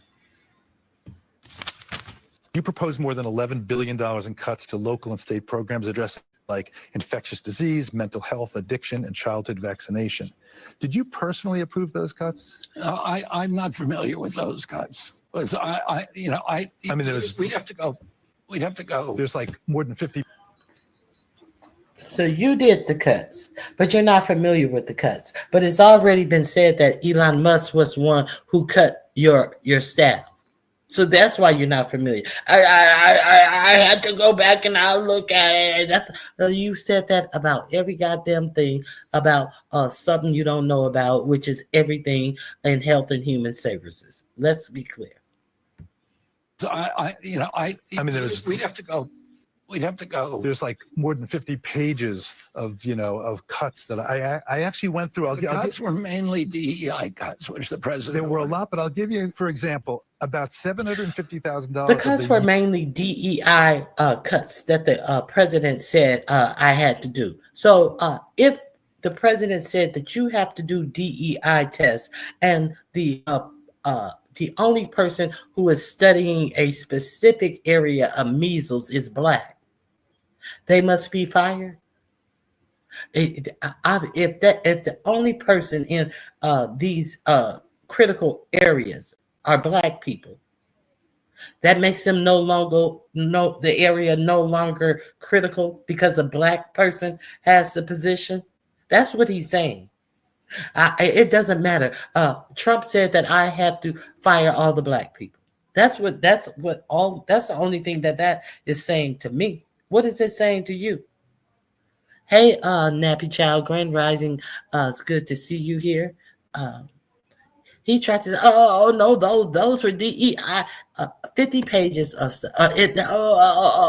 He don't know who was fired because Elon Musk fired him. DEI cuts, which the president. There were a lot, but I'll give you, for example, about $750,000 of the University of Michigan grant into adolescent diabetes was cut. Did you know that?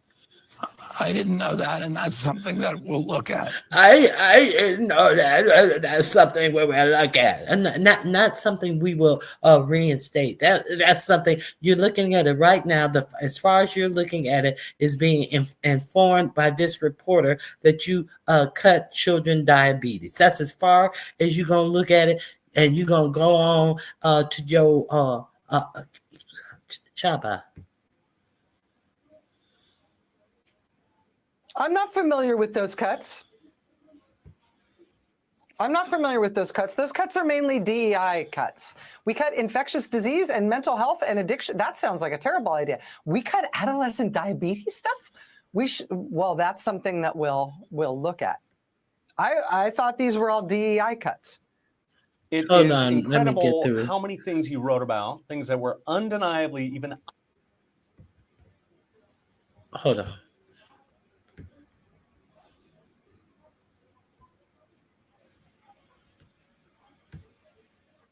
You have this job. DEI cuts. How is it possible you have this job? But while Secretary Robert F. Kennedy Jr. claims to know nothing about the massive cuts he has made at the various agencies he runs, or maybe it wasn't him. Hey, if it wasn't you, who did them? One thing he does claim to be very engaged on is the ongoing measles outbreak in West Texas, right? One of the worst measles outbreaks this country has seen in decades. In fact, Kennedy this week personally visited the epicenter of the outbreak. He attended the funeral of an 8-year-old child who's died of measles there, a second kid that this measles outbreak has killed.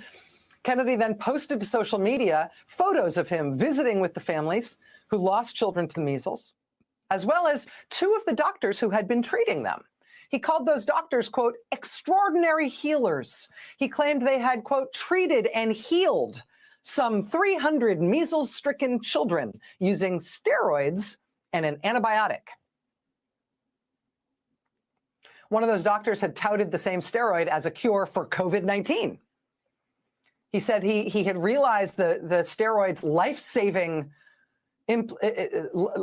potential thanks to divine intervention. He discovered that this steroid was a cure for COVID-19. He said, quote, while I was asleep, an answer to prayer came to me. Well, he thinks it cures COVID-19. He now also thinks it cures measles. It's the same medication.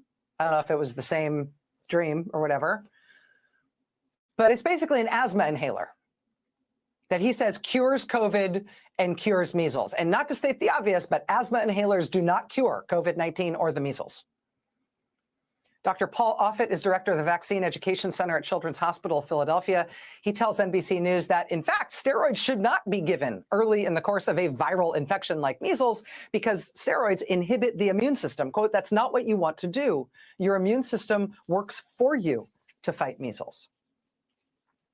But I think that inhaled steroids from an asthma inhaler cure COVID and cure the measles. That's one of the 2 doctors our nation's health secretary is endorsing for his miracle working in this out-of-control measles outbreak.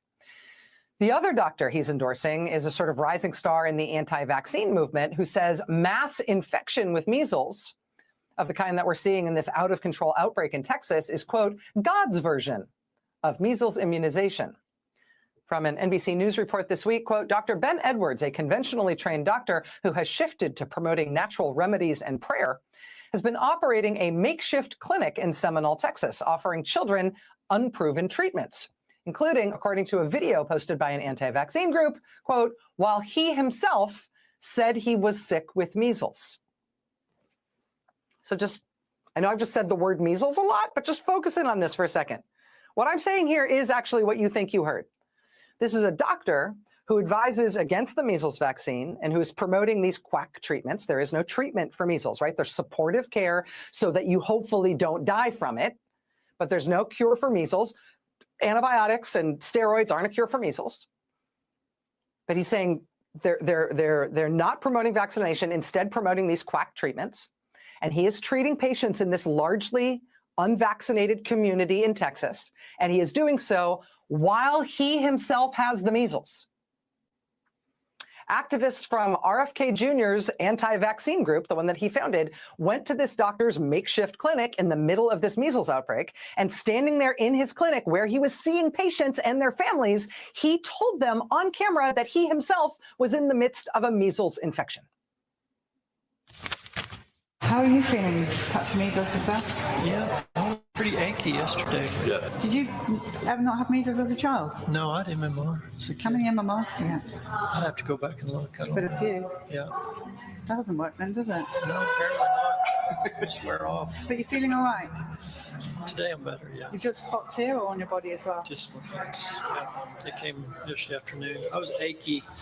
Friday afternoon, achy. Started, and yesterday was pretty achy, little mild fever. Spots came in the afternoon.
Today I woke up feeling good.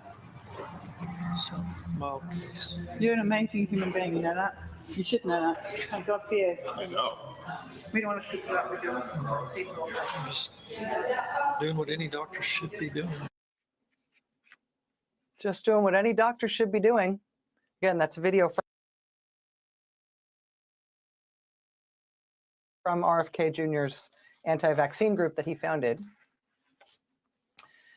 I will tell you,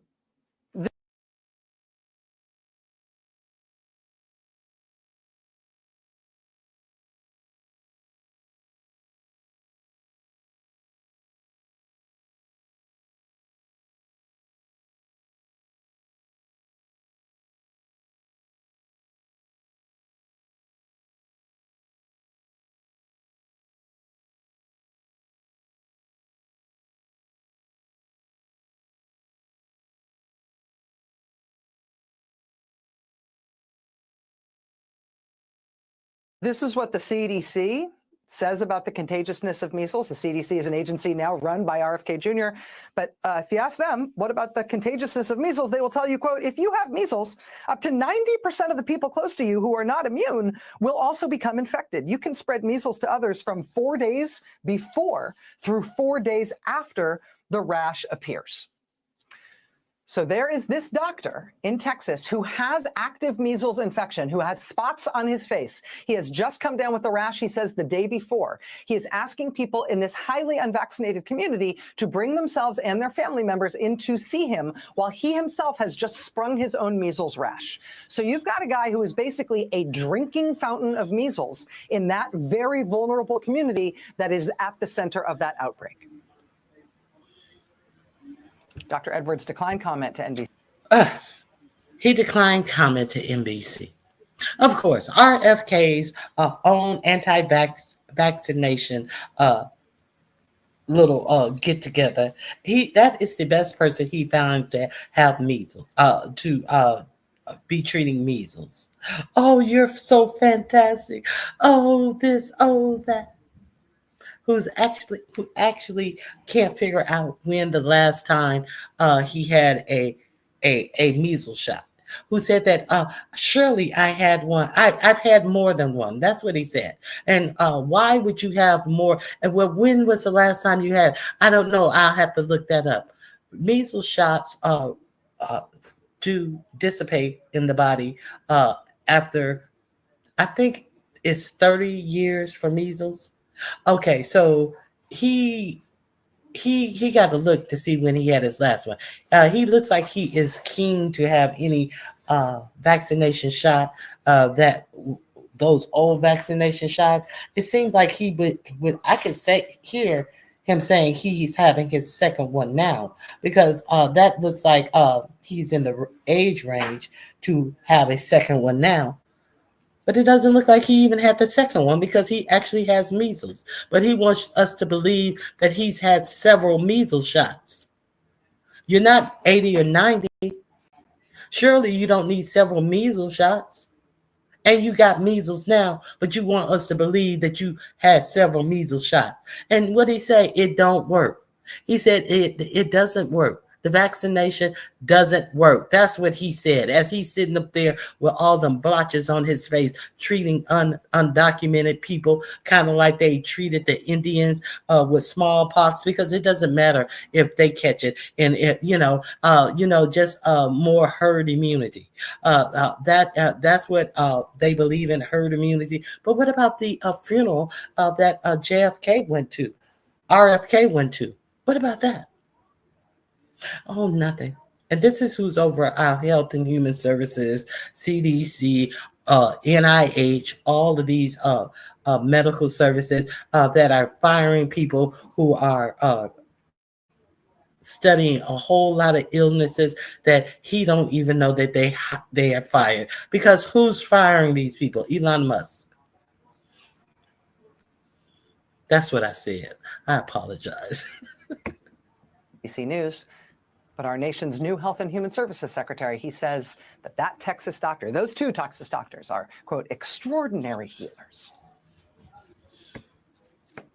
This is unfolding as Secretary Kennedy has forced out the nation's top vaccine regulator. You may recall that when Dr. Peter Marks quit a couple of weeks ago, he submitted a resignation letter that called out what he called RFK's misinformation and lies. In an interview with the Associated Press this week, Dr. Marks was more specific about the reason he left. There was a confrontation. Quote, shortly before he was forced to resign, the nation's top vaccine regulator says he refused to grant Health Secretary Kennedy's team unrestricted access to a tightly held vaccine safety database, fearing that the information might be manipulated or even deleted. Dr. Marks agreed to give Kennedy's associates the ability to read thousands of reports of potential vaccine-related issues sent to the government's vaccine adverse event reporting system, but he would not allow them to directly edit the data. Marks telling the Associated Press, quote, why wouldn't we? Because frankly, we don't trust them, he said, using a profanity. He said, quote, they'd write it over or erase the whole database. So the nation. Now, this is okay. So now he's quit, unfortunately. So we know that when these people quit, they put people in place. They have it, all the other agencies that always give them read and write access to these databases. Who are these people that he have? Who are his people? Oh, would these happen to be Doge officials that have been boarded on to different departments, like the Treasury Department, like the IRS? They are technically do work for these departments. So who is Kennedy's person?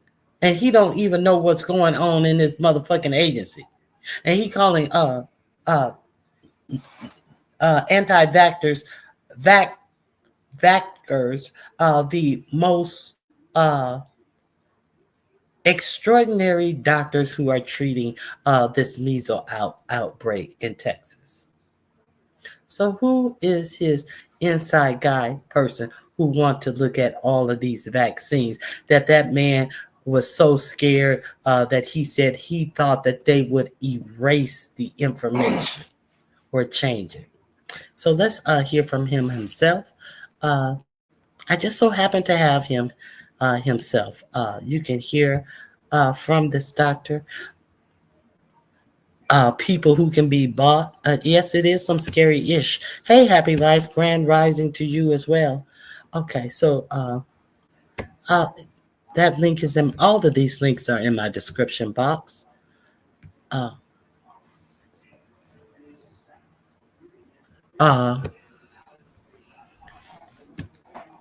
just going to play a bit of this. Full interview from former FDA official Dr. Peter Marks on measles outbreak. You can find this in my description box.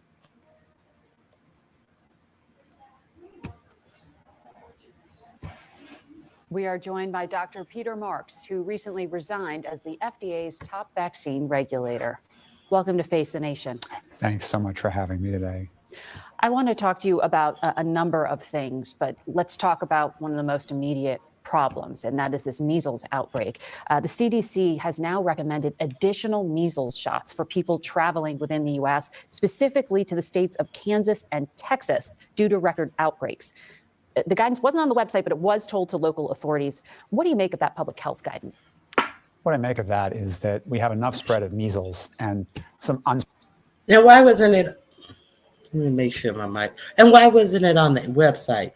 There still is a blackout. 4547 call for a blackout for the NIH, National Institute of Health, the CDC, and the HHS, Health and Human Services, that they cannot put out any updates, any new findings, any new studies on their website. There is a whole website blackout. And that's why it's not on the website. I reported this, I think this was in the first his administration until now, it appears. So they cannot update you that not only is the measles that only started in Texas is in 19, I believe, other states, and there is a big outbreak in Kansas.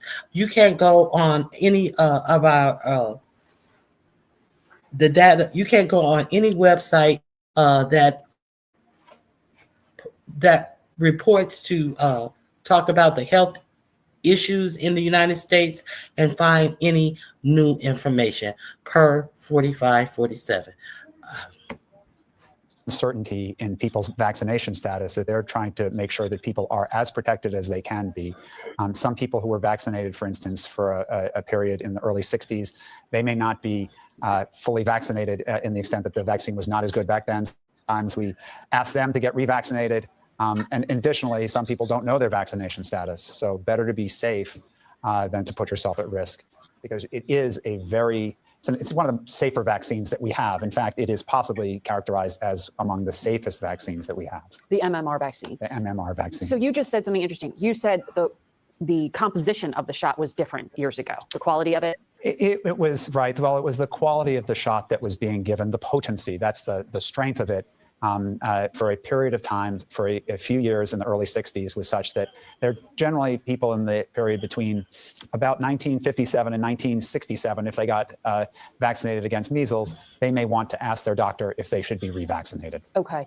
I focus in on that because the HHS secretary said that the measles vaccine, quote, wanes. That was the word he used in effectiveness, 4.5% each year, and that older people are essentially unvaccinated and unprotected.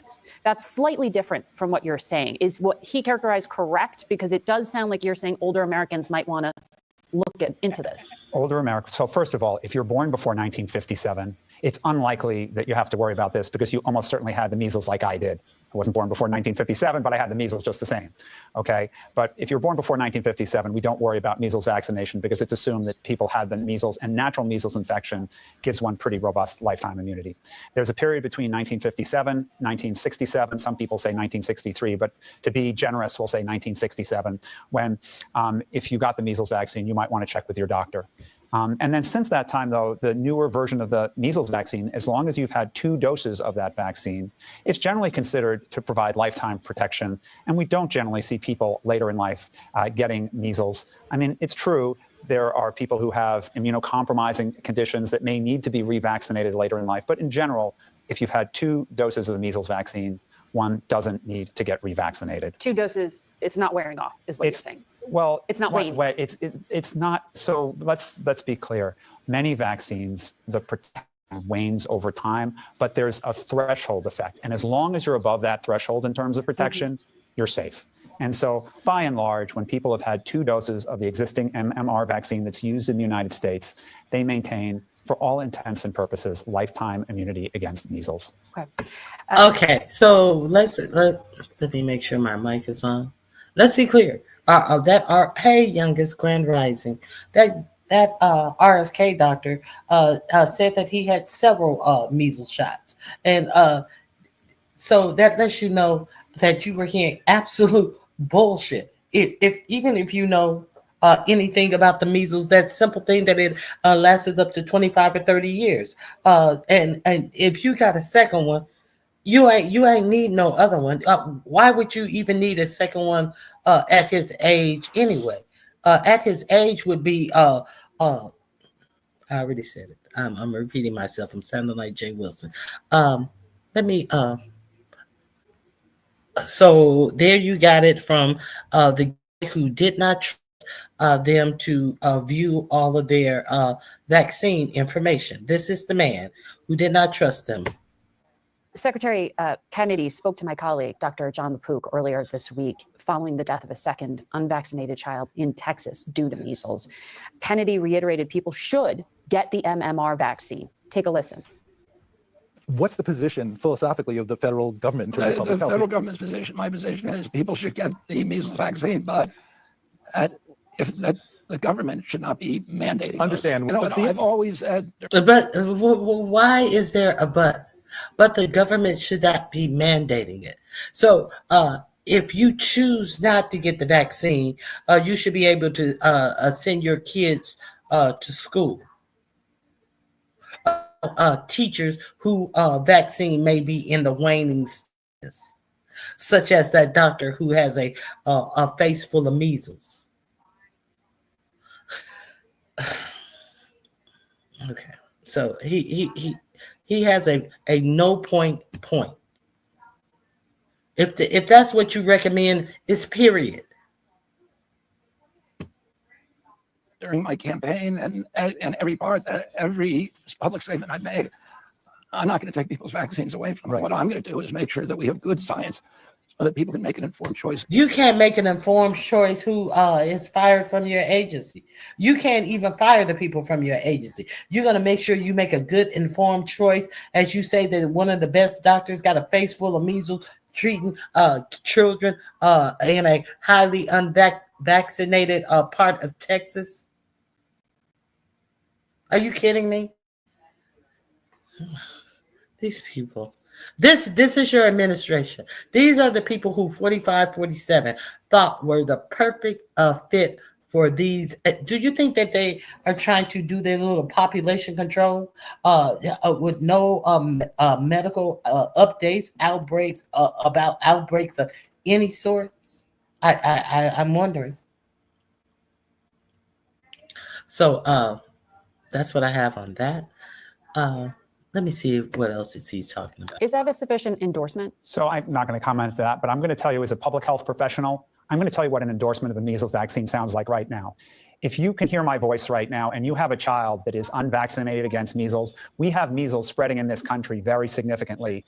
You wouldn't put your child in a back seat of a car without being strapped into their car seat. You want to get your child vaccinated against measles so that they don't have a 1 in 1,000 chance of dying from measles if they contract it.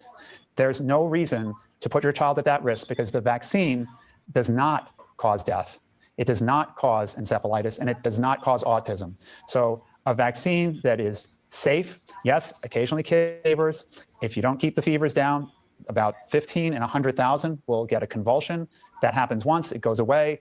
But if you take their temperatures, keep it down, that's unlikely. And the other 4 or 5 side effects per 100,000 are ones that come and go. So very safe vaccine that is going to potentially protect your child and save its life. And there's just the issue here is we should love our children enough that if you care about your child, just like you'd strap them in that car seat, you're going to get them vaccinated with 2 doses of the measles vaccine. They will be well protected against this. Once you've had 2 doses of the measles vaccine, it's virtually unheard of that a child dies of measles.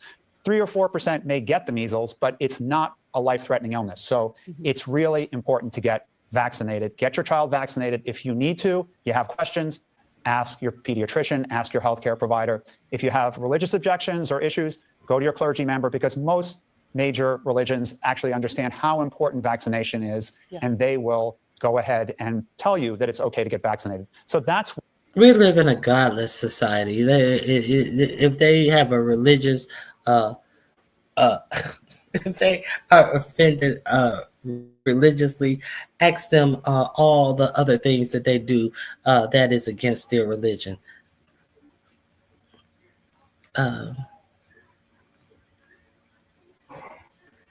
You're right. People can be bought. Okay, so I want to get to the Bill Maher situation of it all. Did you guys see Bill Maher has trounced his ass up to the White House? You know, he has been, I have stopped watching his show some time ago. I couldn't even stand to watch him during the, when they were running for president. The shit that he was saying was so ridiculous to me. He is one who is on the TYT side of things. If I hear the both sides, and there is never been a side of the Democratic Party that has done this dumb shit that is going on in this 45-47's administration. Yeah, both sides do it. Yeah, both sides do it. Oh, be specific. Be specific. Okay, so Bill Maher, 45-47 was actually had a suit. They couldn't stand each other. He was going to sue Bill Maher because Bill Maher said that it appears like his mama let an orangutan screw him to produce him. So, 45-47 doesn't like when you get one up on him. So he allegedly was going to take Bill Maher to court. So Bill Maher has come around and, he can understand all the nuances of this, that, and the other because he's a rich man who wants his tax cuts. Let's keep it a buck. Bill Maher, who used to be the common man, the regular Joe Blow, since he has enough money to screw porn stars now, as opposed to people who are on his scale of ugly face. Now he is an elitist. So he had decided to go visit 45-47, and it wasn't that bad. It wasn't that bad. And he got dragged. Okay, so, when he came back, he did a show, and he told you how human 45, 47 is, and that was the first thing he did. Sat down and did his whole spiel about what happened and how he da da da da da. So he had a guest on there. He was a reporter. And Bill Maher got so angry with this dude when this dude said, you got played.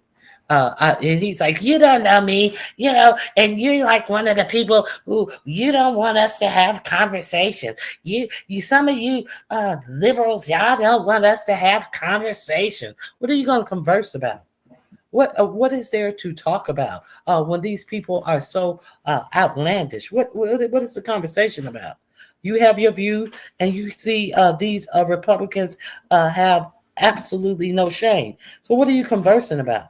You should be conversing with how to get them out of office. That's the only conversation, in my opinion. But he went off on dude.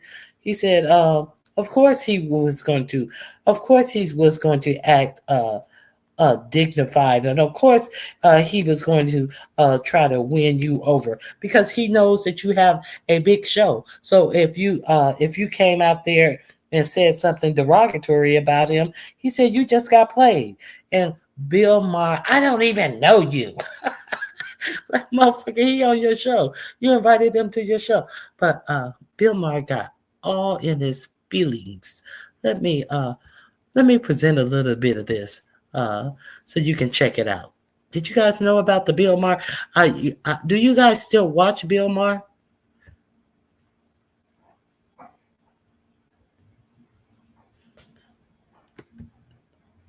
Let me play this one first. Pondering Politics. If you haven't subscribed to them, you may want to check them out. Okay, here we go.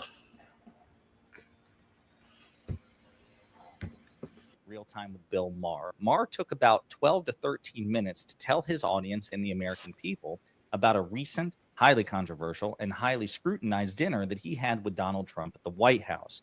And at various points, he actually praised Donald Trump. Then later on in that same episode, Maher was called out to his face by his own guest and became visibly triggered when his guest explained that Trump was using him as a prop to rehabilitate his own image. And even though Maher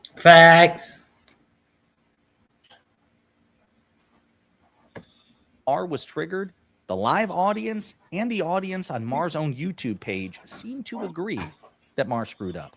But before we unpack all that, if you end up liking this video and you want to support the channel, please be sure to hit the like, subscribe, and alert bells before you go. All right, friends, we finally heard the results of that Kid Rock coordinated dinner between Donald Trump and Bill Maher. We're going to unpack that, but first I actually want to get to the call out of Maher by Josh Rogan, a Washington Post foreign policy columnist who was a guest on Maher's show during the subsequent interview. And Maher got pissed. Maher became visibly triggered at the call out, but we're going to play this clip here in which Rogan gives the criticism of Bill Maher, and then we'll unpack exactly what Maher said to warrant the criticism in the first place. Well, it should have been an interview. You should have had questions. This was a smooth fest. This wasn't an interview. This was we met on personal terms. Okay. Jackie said no. I stopped watching Maher after Obama got elected. His racism was on 10. That must be when, because I don't recall any of that. It was a while ago. He used to be so good. I ignored it before, but it became very clear to me that Maher is a racist white man. But he loves black pussy. Let's be clear. But he loves to dig up in black pussy. I guess it's his I'm rich now. I'm like massa complex. Hey, I saw you, Nappy Child. Hey, Miss Hummingbird.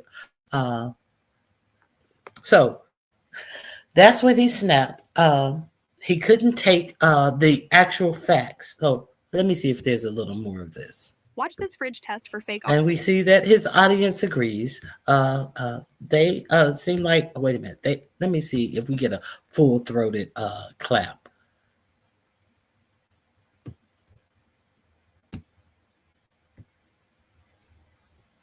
Hold on. Maher's own audience, and Maher was so that got applause from Maher's own audience, and Maher was obviously visibly triggered. Don't patronize me. I don't think it was patronizing. I think he was trying to. No, 4547 was the one who patronized your silly ass. Okay, so let me show you. Adam spoke about it as well, and Adams actually showed the clip.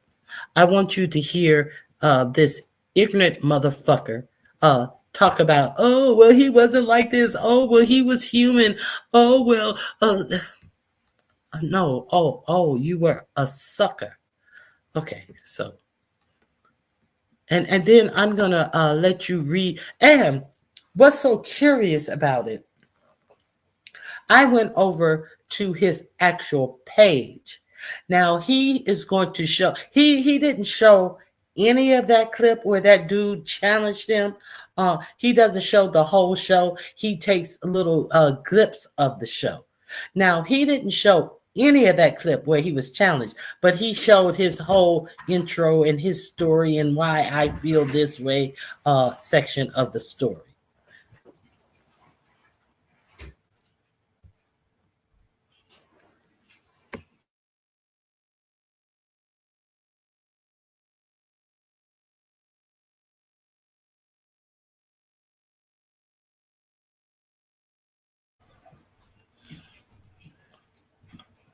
Okay, so let's get with it.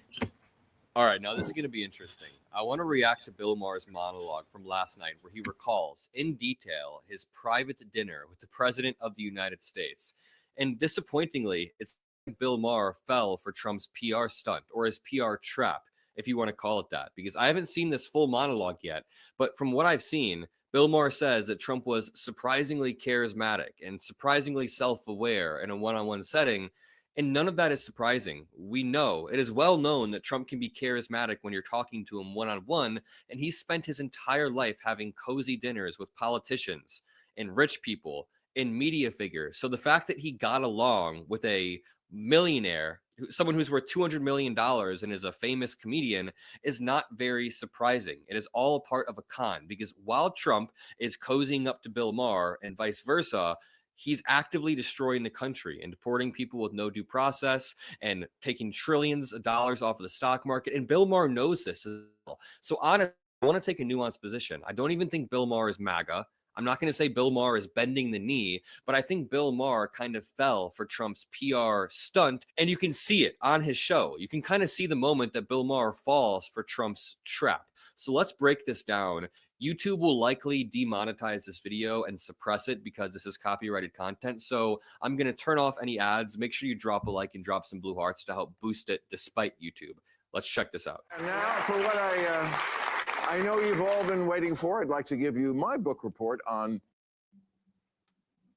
I gave away the perfect knife to the person I hate. I made a fool of myself, and I don't know if I'll ever recover. My visit to the White House. He's walking around proudly, but by the way, Bill Maher walked right into Trump's trap. And again, we can be nuanced. Please don't be like, Bill Maher is now a MAGA Republican. That's not even the reality. Bill Maher is just a comedian who fell for Trump's trap. Spoiler alert. Hey, Miss Frances Thibodeau. Of course, it's different because you're a famous rich man. Okay, of course, it's going to be different.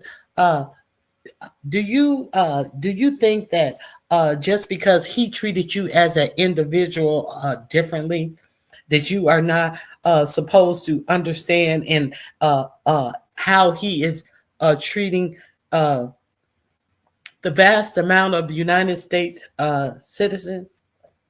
So just because you felt pacified, that means that all of this shit that he's doing all over this nation ain't so bad. See, it's not what they say, it's what they do. So you never been taught that? Fuck what you say, it's about what you do. So he can erase all of that. Let's continue. Here, but just try this, ladies and gentlemen. Oh, that feels nice. Where Clinton used to what? And what does Clinton have to do with you having your face buried up Trump's ass?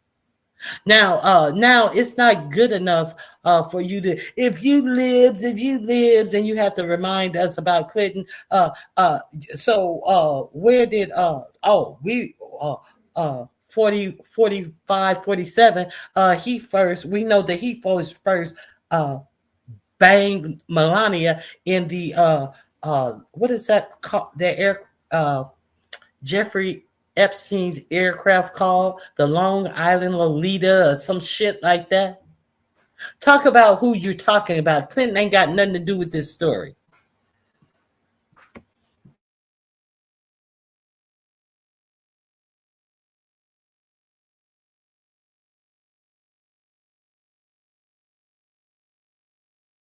Yep, that's a good. So just do that because it feels comforting.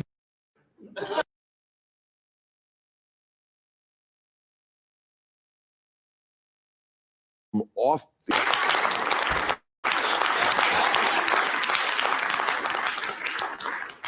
But when I got there, that guy wasn't listening.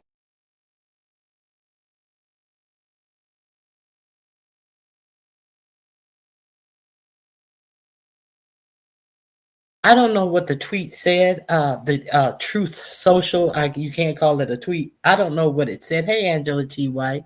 But obviously it wasn't something flattering.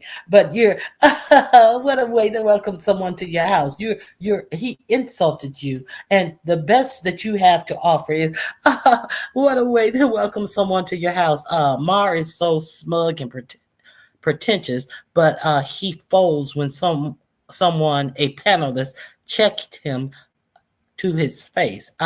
Miss Hummingbirdie, I did play that section already when he got all in it. I don't even know you. I've already played that section of it. So for those who may have missed all of this capitulating to all of his former positions about 45, 47, and to act like he's not a bad guy when you see all the fuck shit that he has done to this government. So let's continue. And I'm gonna let you read. Okay, so he played. He actually posted this portion, not the first portion I played. He posted this portion under his real time with Bill Maher, and I'm gonna let you read some of the comments under this post of this right here that we're listening to. I want you. They let him. I need to drop my belly fat. Yeah, no, that's total BS. I think I'm going to start cutting.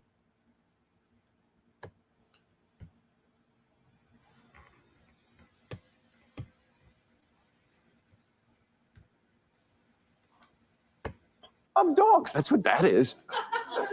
Oh, yeah. Okay, that's true. I don't get what the implication is here. Like, what do you all think is more likely? A, Trump is now just a really chill dude who is really mellowed out and is now self-aware and funny. And after 79 years of life or whatever, he is now reached Zen state or whatever the hell. Or that he was talking to one of the most high-profile liberal comedians in the country, maybe even in the world. Bill Maher has a big audience. B, Adam. I'll go with B, Adam.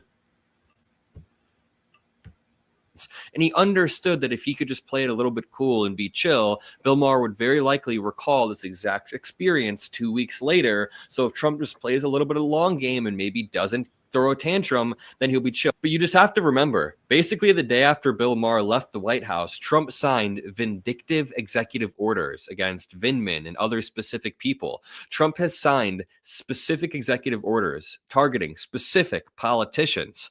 So the idea that Trump isn't vindictive or that he's really chill and a cool guy now is just total BS. And I know Bill Maher knows that. I think Bill Maher is also going through some cognitive dissonance right now, and that's what Trump wants you to do. He wants to humanize himself and make you wonder, maybe this guy's not so bad, while in the background, he's deporting people with no due process. So I find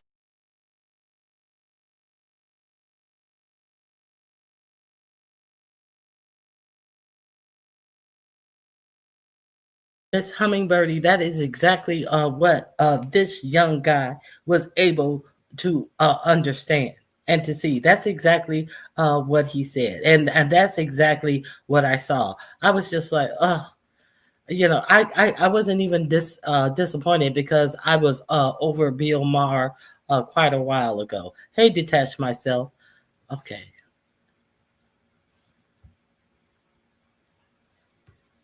find this segment to be really interesting. Let's continue. And see, this was another disingenuous point. I know I heard him say something about loss. I can't remember what we were talking about, but we must have been talking. You can't remember him saying that he lost the 2020 election, but you want us to be like, oh, he could. I'm not going to say that he admitted it because I don't want to get on his bad side. That's what you're doing right here. That's what you're doing. But I can't remember what we were talking about, but it must have been the 2020 election because he said something about loss. Are you serious, motherfucker? Do you think we take you seriously with this bullshit? Do you see the bullshit he's putting down? Let's continue. Hold on, I have to mute myself. That. He didn't get mad. He's much more self-aware than he lets on in public. Okay. So he's two-faced? Look. Pretty bunk because Bill Maher made this point himself. He made the same point himself. Trump is doing a self-aware chuckle, and then in the next breath, he does a vindictive, vengeful executive order. And which Trump is it that's running the country? Is it the chuckle Trump, or is it the executive order Trump that's drafting the executive orders and trying to get Congress to pass crazy laws? I know. Your mind is blown. So is mine. My mind really isn't blown, dude. I was just about to say the same thing. Motherfucker, my mind ain't blown. Your mind blown. Blown to smithereens. My mind ain't blown about none of this shit. It's kind of expected. Are you kidding? My mind is blown. He wanted us. He did exactly Trump's bidding. He came out here and tried to impress upon his audience that it would blow your mind when you hear how regular he is. He can laugh at himself.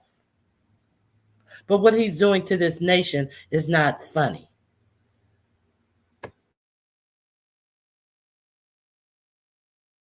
It is really not surprising to me that somebody who spent their entire life mingling with comedians and millionaires is charming behind the scenes. I know a lot of people in the comments will get mad. They get mad whenever I say this, but yes, of course, a used car salesman can be charming in a one-on-one scenario.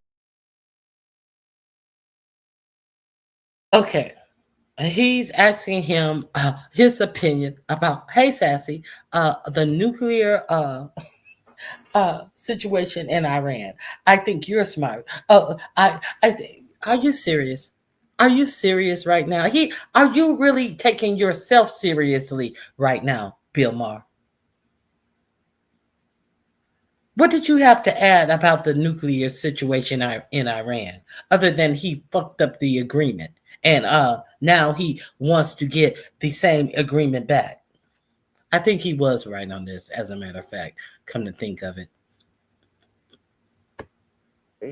And I said, well, obviously you're privy to things about it. I'm not, but for Trump knows what he's doing here. He's playing Bill Maher so hard. I'm so sorry. And he's playing Bill Maher so incredibly hard. I thought the Obama deal was worth letting play out because we made Iran destroy 98% of the uranium. No, that's DEI. Don't you understand? That's DEI. He appealed to Maher's bloated ego. LOL. Exactly. I'm gonna let this finish.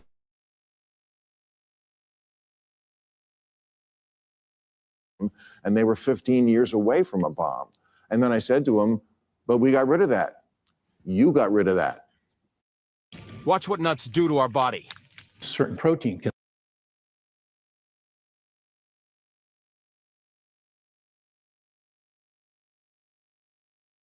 He didn't get mad or call me a left-wing lunatic. He took it in. Just because, dude, the bar is in hell at this point. Just because Trump didn't go on one of his True Social rants in person at that very moment, calling him a radical left lunatic, Bill Maher now thinks that he's mellowed out. It's all pretty disgusting. There's more to the segment, but let's really quickly watch Bill Maher getting called out about this same thing a little bit later on his own show.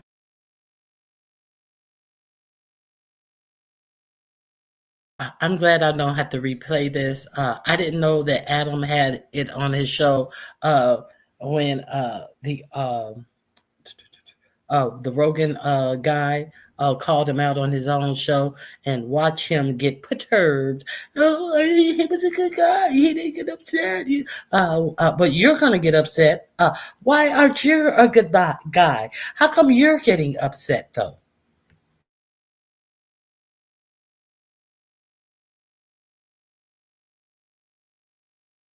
Okay, so he has to. Oh, thank you, Miss Hummingbird. So he has to shut him down now. Yeah, you don't have to patronize me. I don't even know you. Maybe, obviously, you're one of them. And I think that this dude was patronizing Bill Maher a little too much. He should have just said what he didn't get. He shouldn't have given him breath or of the respect that he did not earn. That nothing was respectable about what he did and how he came on his show to try to make himself feel better about being about trying to present this bullshit to his audience. The fuck? I think he gave him Bill too much respect. He should have just came. We love you, Bill. Everybody loves you. Fuck Bill, because Bill fucked himself. Oh, that's what I have to say about it. Okay, so the link is in my description box. Go over there to Bill Maher. You will not see that second part of the conversation on his channel, but I want to share my screen and let you see. It's under. Let you see what people were saying about this. Let me do a full screen. I don't think, I can't do a full screen and show the comments. We're going to visit the comments, shall we? Let me make. Okay, now we're going to visit the comments. This is on Real Time with Bill Maher. The name of the video is Mr. Maher Goes to Washington. It is only the spiel that he sat down in a chair to tell the audience about his trip to Washington. So let's see what the comments were. Always remember, don't believe what they say, watch what they do. 266 likes. It's becoming clear to me what the real issue is. It's not the right versus the left, but the top 1% versus the rest of the 99%. The ones with the most wealth versus the ones losing their wealth. It's up to the people to work together to try to make things better, not the talking heads in the media. 465 like. Trump signing that paper is so on brand for him. Trump and Maher are so much alike. Over anything else, they both live to say he was nice to me. Remember, everyone, it's one big club and you're not in it. These are the response to this idiots trying to come out here to whitewash the bullshit. Never judge a man by his words or manners. Judge him by what he does to people. 277 likes. Ironically, I remember Bill arguing with a guest that was saying the same thing Bill said in his monologue. Bill was saying what a horrible person Trump was because of XYZ. And that guest kept saying, but Trump's always been nice to me in private. And Bill was criticizing that guest for making this point. Okay, I'm so tired of the division in this country, especially when we're fighting over things that should be common sense and everyone should stack hands on. It's easier to fool people than to convince them that they've been fooled. Mark Twain. Okay. What matters are the policies, not the personality. Bill sound like Trump when he visited Putin or Kim Jong-un for the first time. Oh, they dragging him. I have no power. I'm only a millionaire. He was nice to me. Bill. Wow. Thanks for calling out the fake laugh of your audience, Bill. It's irritating as fuck. It's so hard to watch his show because of the aggravating applause and laughter after every other sitting. Steve Bannon must have been sitting in the green room laughing his ass off at this. Trump will be watching thinking, what a great job I did on this guy. Okay. Really don't understand Maher's surprise at Trump's charm and personability. He's pointed out multiple times over the years that by all accounts, Trump is very engaging and friendly with whomever he's meeting in close quarters. Okay. Now go have dinner with Kamala and report back. Okay. Let me see what else. George Carlin had it right. It's all a big stroke fest. Though I often disagree with Bill, I have always respected his wit. I appreciate his point of view. He is sharing in the monologue, this country needs to heal. Bitch, bye. Yeah, and how can it heal? So we supposed to heal over the next bullshit that's coming and all the other shoes that's gonna drop when Doge finally get fucking over people and institutions of the government. Bitch, bye. I know a fake laugh when I hear it, immediately followed by a chorus of fake laughter. Bill has discovered that a politician has a private, softer side. Next, he'll discover water is wet. Bill got morning jode. Sound like you got charmed by the world's biggest snake oil salesman. When danger when danger reared its ugly head, he bravely turned his tail and fled. Okay. It was odd. When he said he voted for Clinton and Obama and didn't mention Biden. I didn't notice that. Thank you for telling me that. I am seeing a million comments saying his actions matter more than his personality. This after literally 10 years of the media only giving a shit about his personality. Oh, okay. Let me see. Like George Carlin once said, it's a big club and you ain't in it. Okay, well, Bill, as long as he was nice to you, I guess that's what matters. Bill just experienced firsthand a classic example of the vanity of evil. Duh. Sometimes people don't want to hear the truth because they don't want their illusions destroyed. Bill's studio audience is insufferable. Oh, they dragging the audience. Okay, so go look at the comments. There are plenty of comments to be read under Bill Maher's.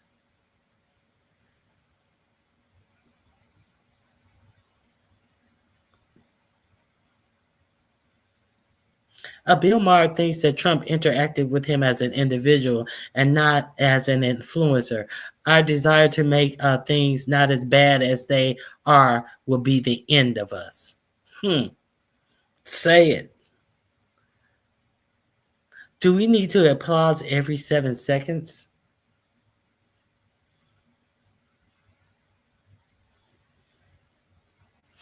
Oh my God! To quote a joke from just last week, Jesus, Bill, don't get it in your hair. He said Trump is jizzing all over Bill. Okay.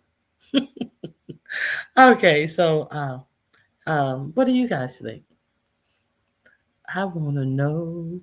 I wanna know. What do you think? Okay, y'all ain't responding. All I okay, so that I just wanted to share those little things with you. Uh, I guess these other things I will share next week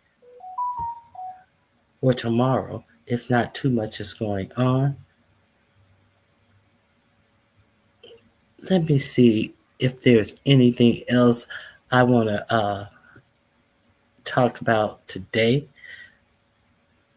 I kind of wanted, did you guys hear about that MMA?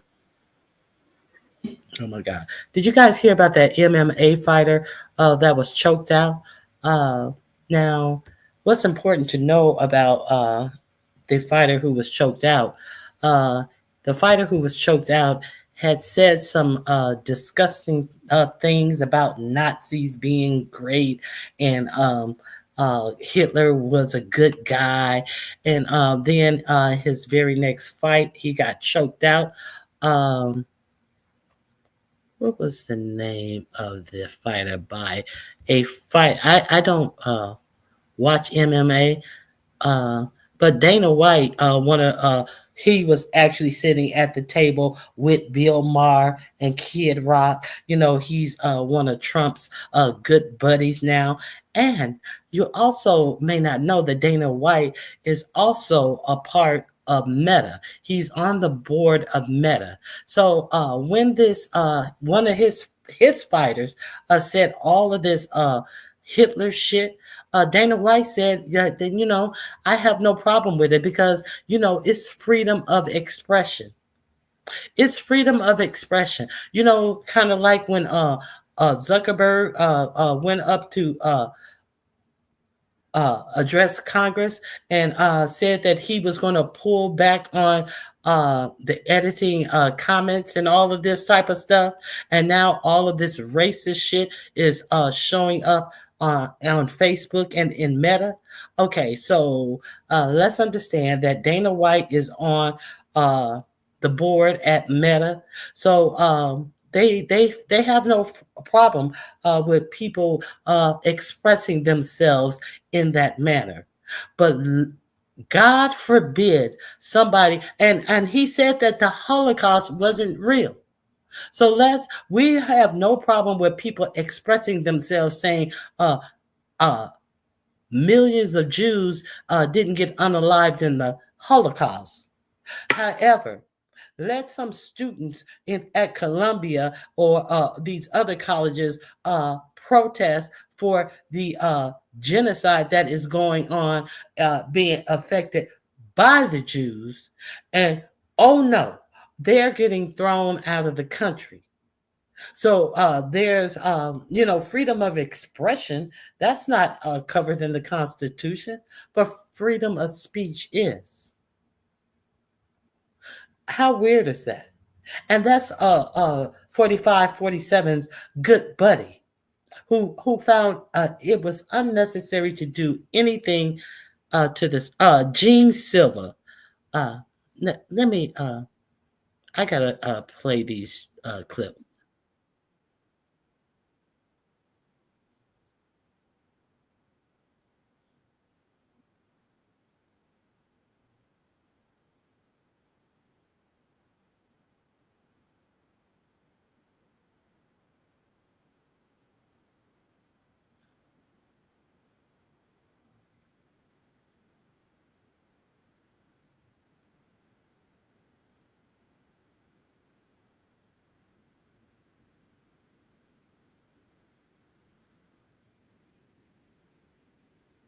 I thought I shared the screen. I apologize. Let me share the screen with you guys. This is Dana White. He's over at WWE. He spills the deals about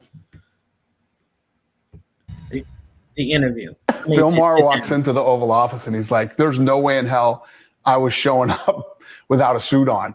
And I didn't have a suit on. And Bill Maher looks at me and he goes, this is definitely from the Zelensky collection.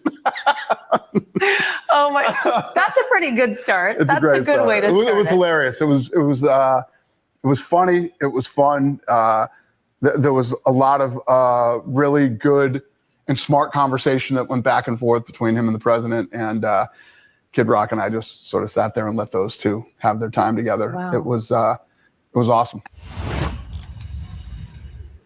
Okay. Bill Maher walks into the Oval Office and he's like, there's no way. Let me stop that. I apologize. Okay. Okay, so I wanted you to hear that's Dana White yucking it up about the Bill Maher meeting. Now, that's who Dana White is. Now,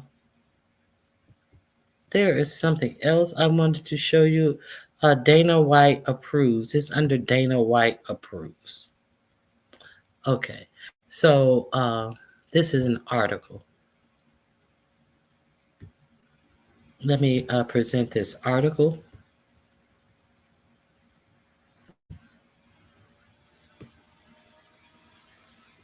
I don't think this article actually says enough. I hope it does. Okay. We have to protect free speech, Dana White, on why he didn't suspend UFC fighter over Hitler comments. This is also Dana White. Okay. Dana White is speaking out a week after UFC fighter Bryce Mitchell made some controversial comments about Hitler during a podcast appearance. Mitchell said that he thought Hitler was a good guy. I honestly think Hitler was a good guy based upon my own research. So you're an idiot. Based upon my own research, not my public education indoctrination. I really do think that before Hitler got on meth, he was a guy to go fishing with. They did say that Hitler was on that early meth. They said that a lot of the Nazi fighters, especially the ones in the planes, were on that meth. The people think that meth is something new. No, meth is very old, and a lot of the Nazi soldiers they have alleged that many of the Nazi soldiers were on meth. I honestly think that Hitler was a very good guy based upon. Oh, okay, I read that. He fought for his country. He wanted to purify it by kicking the greedy Jews out that were destroying his country and turning them all into gays. Dana White. Okay. UFC CEO Dana White slammed Mitchell and called his comments disgusting, but refused to suspend him. On Monday, during an appearance on the Piers Morgan show, White explained why he didn't suspend UFC fighter because of his comments. Even though what Mitchell said makes me sick, free speech is real, and free speech is real, and it's real, and it exists. We have to protect speech. So are you telling 45, 47 that when he's deporting all of these people who are standing up for the lives of the Palestinians who, are you saying any of this? Who 45, 47 and his administration are describing as pro Hamas? Just because they're standing up for the lives of over 100 children who are alleged being unalived since Israel decided to stop the ceasefire on their own? Are you saying any of this to 45 and 47? Now, they said that the guy who was taken from Colombia, he is to be deported. The court said that he is to be deported. The Supreme Court in Louisiana. Do you wonder why they are taking these people from New York City and from Boston to their ICE facilities in Louisiana? They said that there was actually a ICE facility right there in Boston that could have taken the woman that they took from Boston, but they took her to Louisiana, and it has gone to the Louisiana Supreme Court. I don't know if it's going to go to the United States Supreme Court, and if it does, who's to say that they're going to even take the case so they don't have to make a decision on the case? I don't know. We'll see. We're waiting to see if it goes to the United States Supreme Court after going to the state Supreme Court, and we'll wait to see if it does, if the United States Supreme Court will take the case. If they take it, that means they have to make a ruling. It'll be easier to refuse to take it and just be like, oh well. Okay. So that I wanted you that this link is in the description box. All of this free speech shit, while I allow what I feel is acceptable. There's one more thing I want to show you about that. Let me show you what Dana. Now, this guy who said this was the Mitchell guy who said all of this stuff. He also said that the Holocaust did not exist. But Gene Silver begs to differ. Gene Silver is the man who knocked him unconscious with a chokehold. He said, oh, that's what you believe? Are you going to go with that? So, Dana White, no, that's not the one I want. I want the other one where Silver, who knocked him out, I want his story.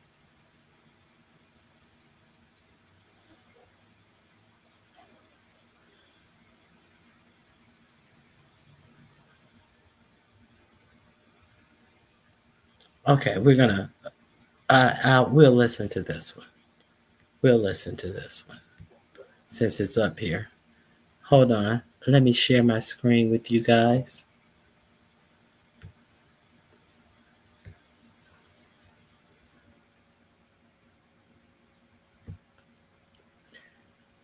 It's under this article I have. Let me see. Yeah, okay.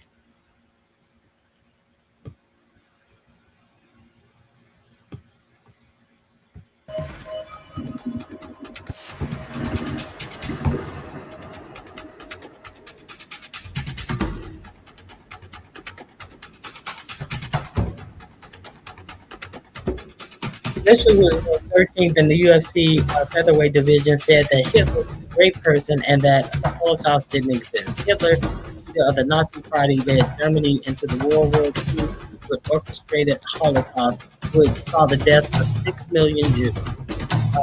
Mitchell made a series of anti-Semitic, homophobic, and transphobic comments. In a press conference, White told the media that he reached out to White and let him know exactly how we felt about it. Sons of a bubble. Now we got to add. Hold on.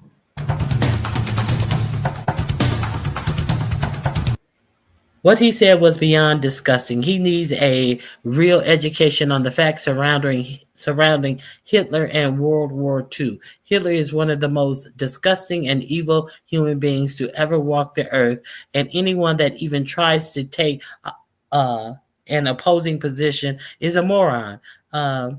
That's the problem with the internet and social media.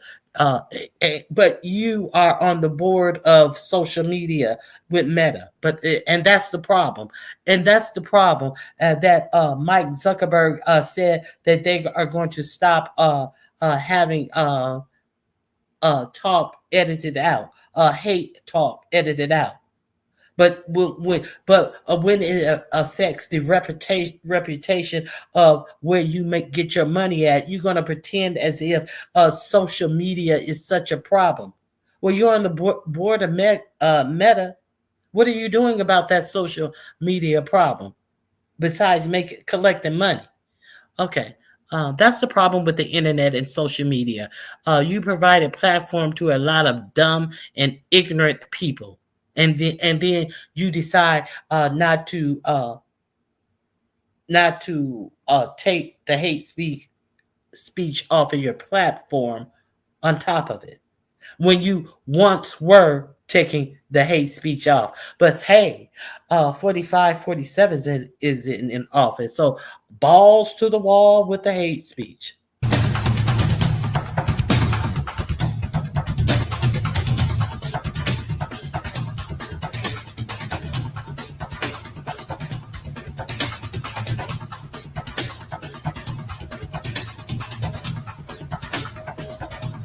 Despite White's strong condemnation of Mitchell, who beat well, this is one. Come back. Wait a minute.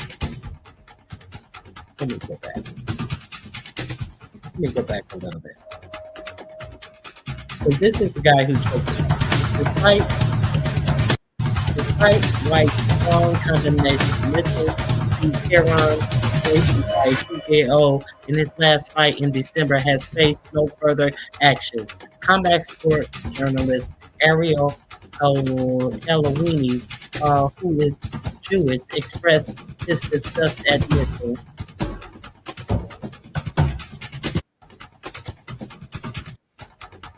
Expressed his disgust at Mitchell's comment, noting that each and every day MMA finds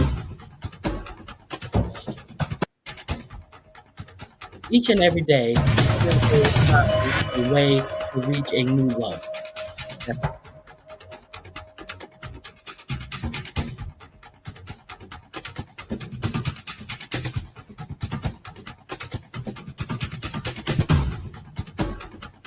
Just continues to baffle me how unbelievably stupid, not to mention ridiculous, some of the people in the sport or associated with the sport can be, he said. So let's read the story about the chokeout. Bryce Mitchell, the UFC fighter who recently came under fire for praising Adolf Hitler, was choked out at a UFC 314 on Saturday. In February, Mitchell denied the Holocaust and said Hitler was a good guy, with his word branded beyond disgusting by UFC President Dana White. So I didn't know if you guys now Dana White was sitting up in the White House with Bill Maher and sitting up having a drink with his leg across his leg, being interviewed by Laura Trump for Fox News. You know, she has a Saturday night show on Fox News, and he's sitting up there having a stiff drink with it. Oh, it was so great to see Bill Maher and me and whatever Bob who was in the Oval Office wearing Spanx, red Spanx with flags draped all over him. We sat there as the president and Bill Maher, and we just sat there like flies on the wall with our nuts soothing and these seeping pre-cum out of our dicks. And it was just so fabulous that I, of all people, have access to all of this wealth. And blame anything that happens that I have a hand in correcting. I blame it on social media. Oh, I have a hand in correcting it on social media as well, and I don't do anything about it there either. So I was just wondering if you guys heard about this. Maybe you have, maybe you haven't. No comments, no comments, no comments. Okay, so with that, I guess I'll bid you adieu then. I just wanted to give you some news that you can use. So I thank you guys for being here. Please hit the like button on your way out. It's been real. I appreciate your support, and I hope you guys have a fabulous remainder of your day. All right, guys, I'm out of here. Bye-bye.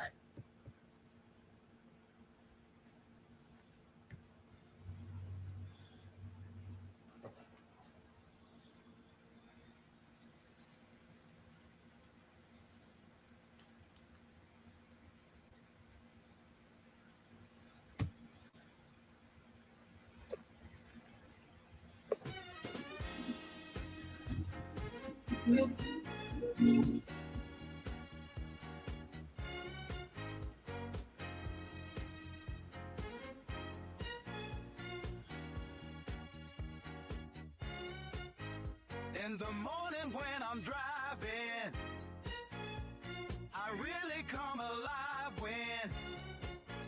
when I listen to my Ronnie, I listen to my Ronnie Q. They are rare and they are few who can compare with Ronnie Q. So grab a chair, she's coming through. She's on the air, it's time for Ronnie Q.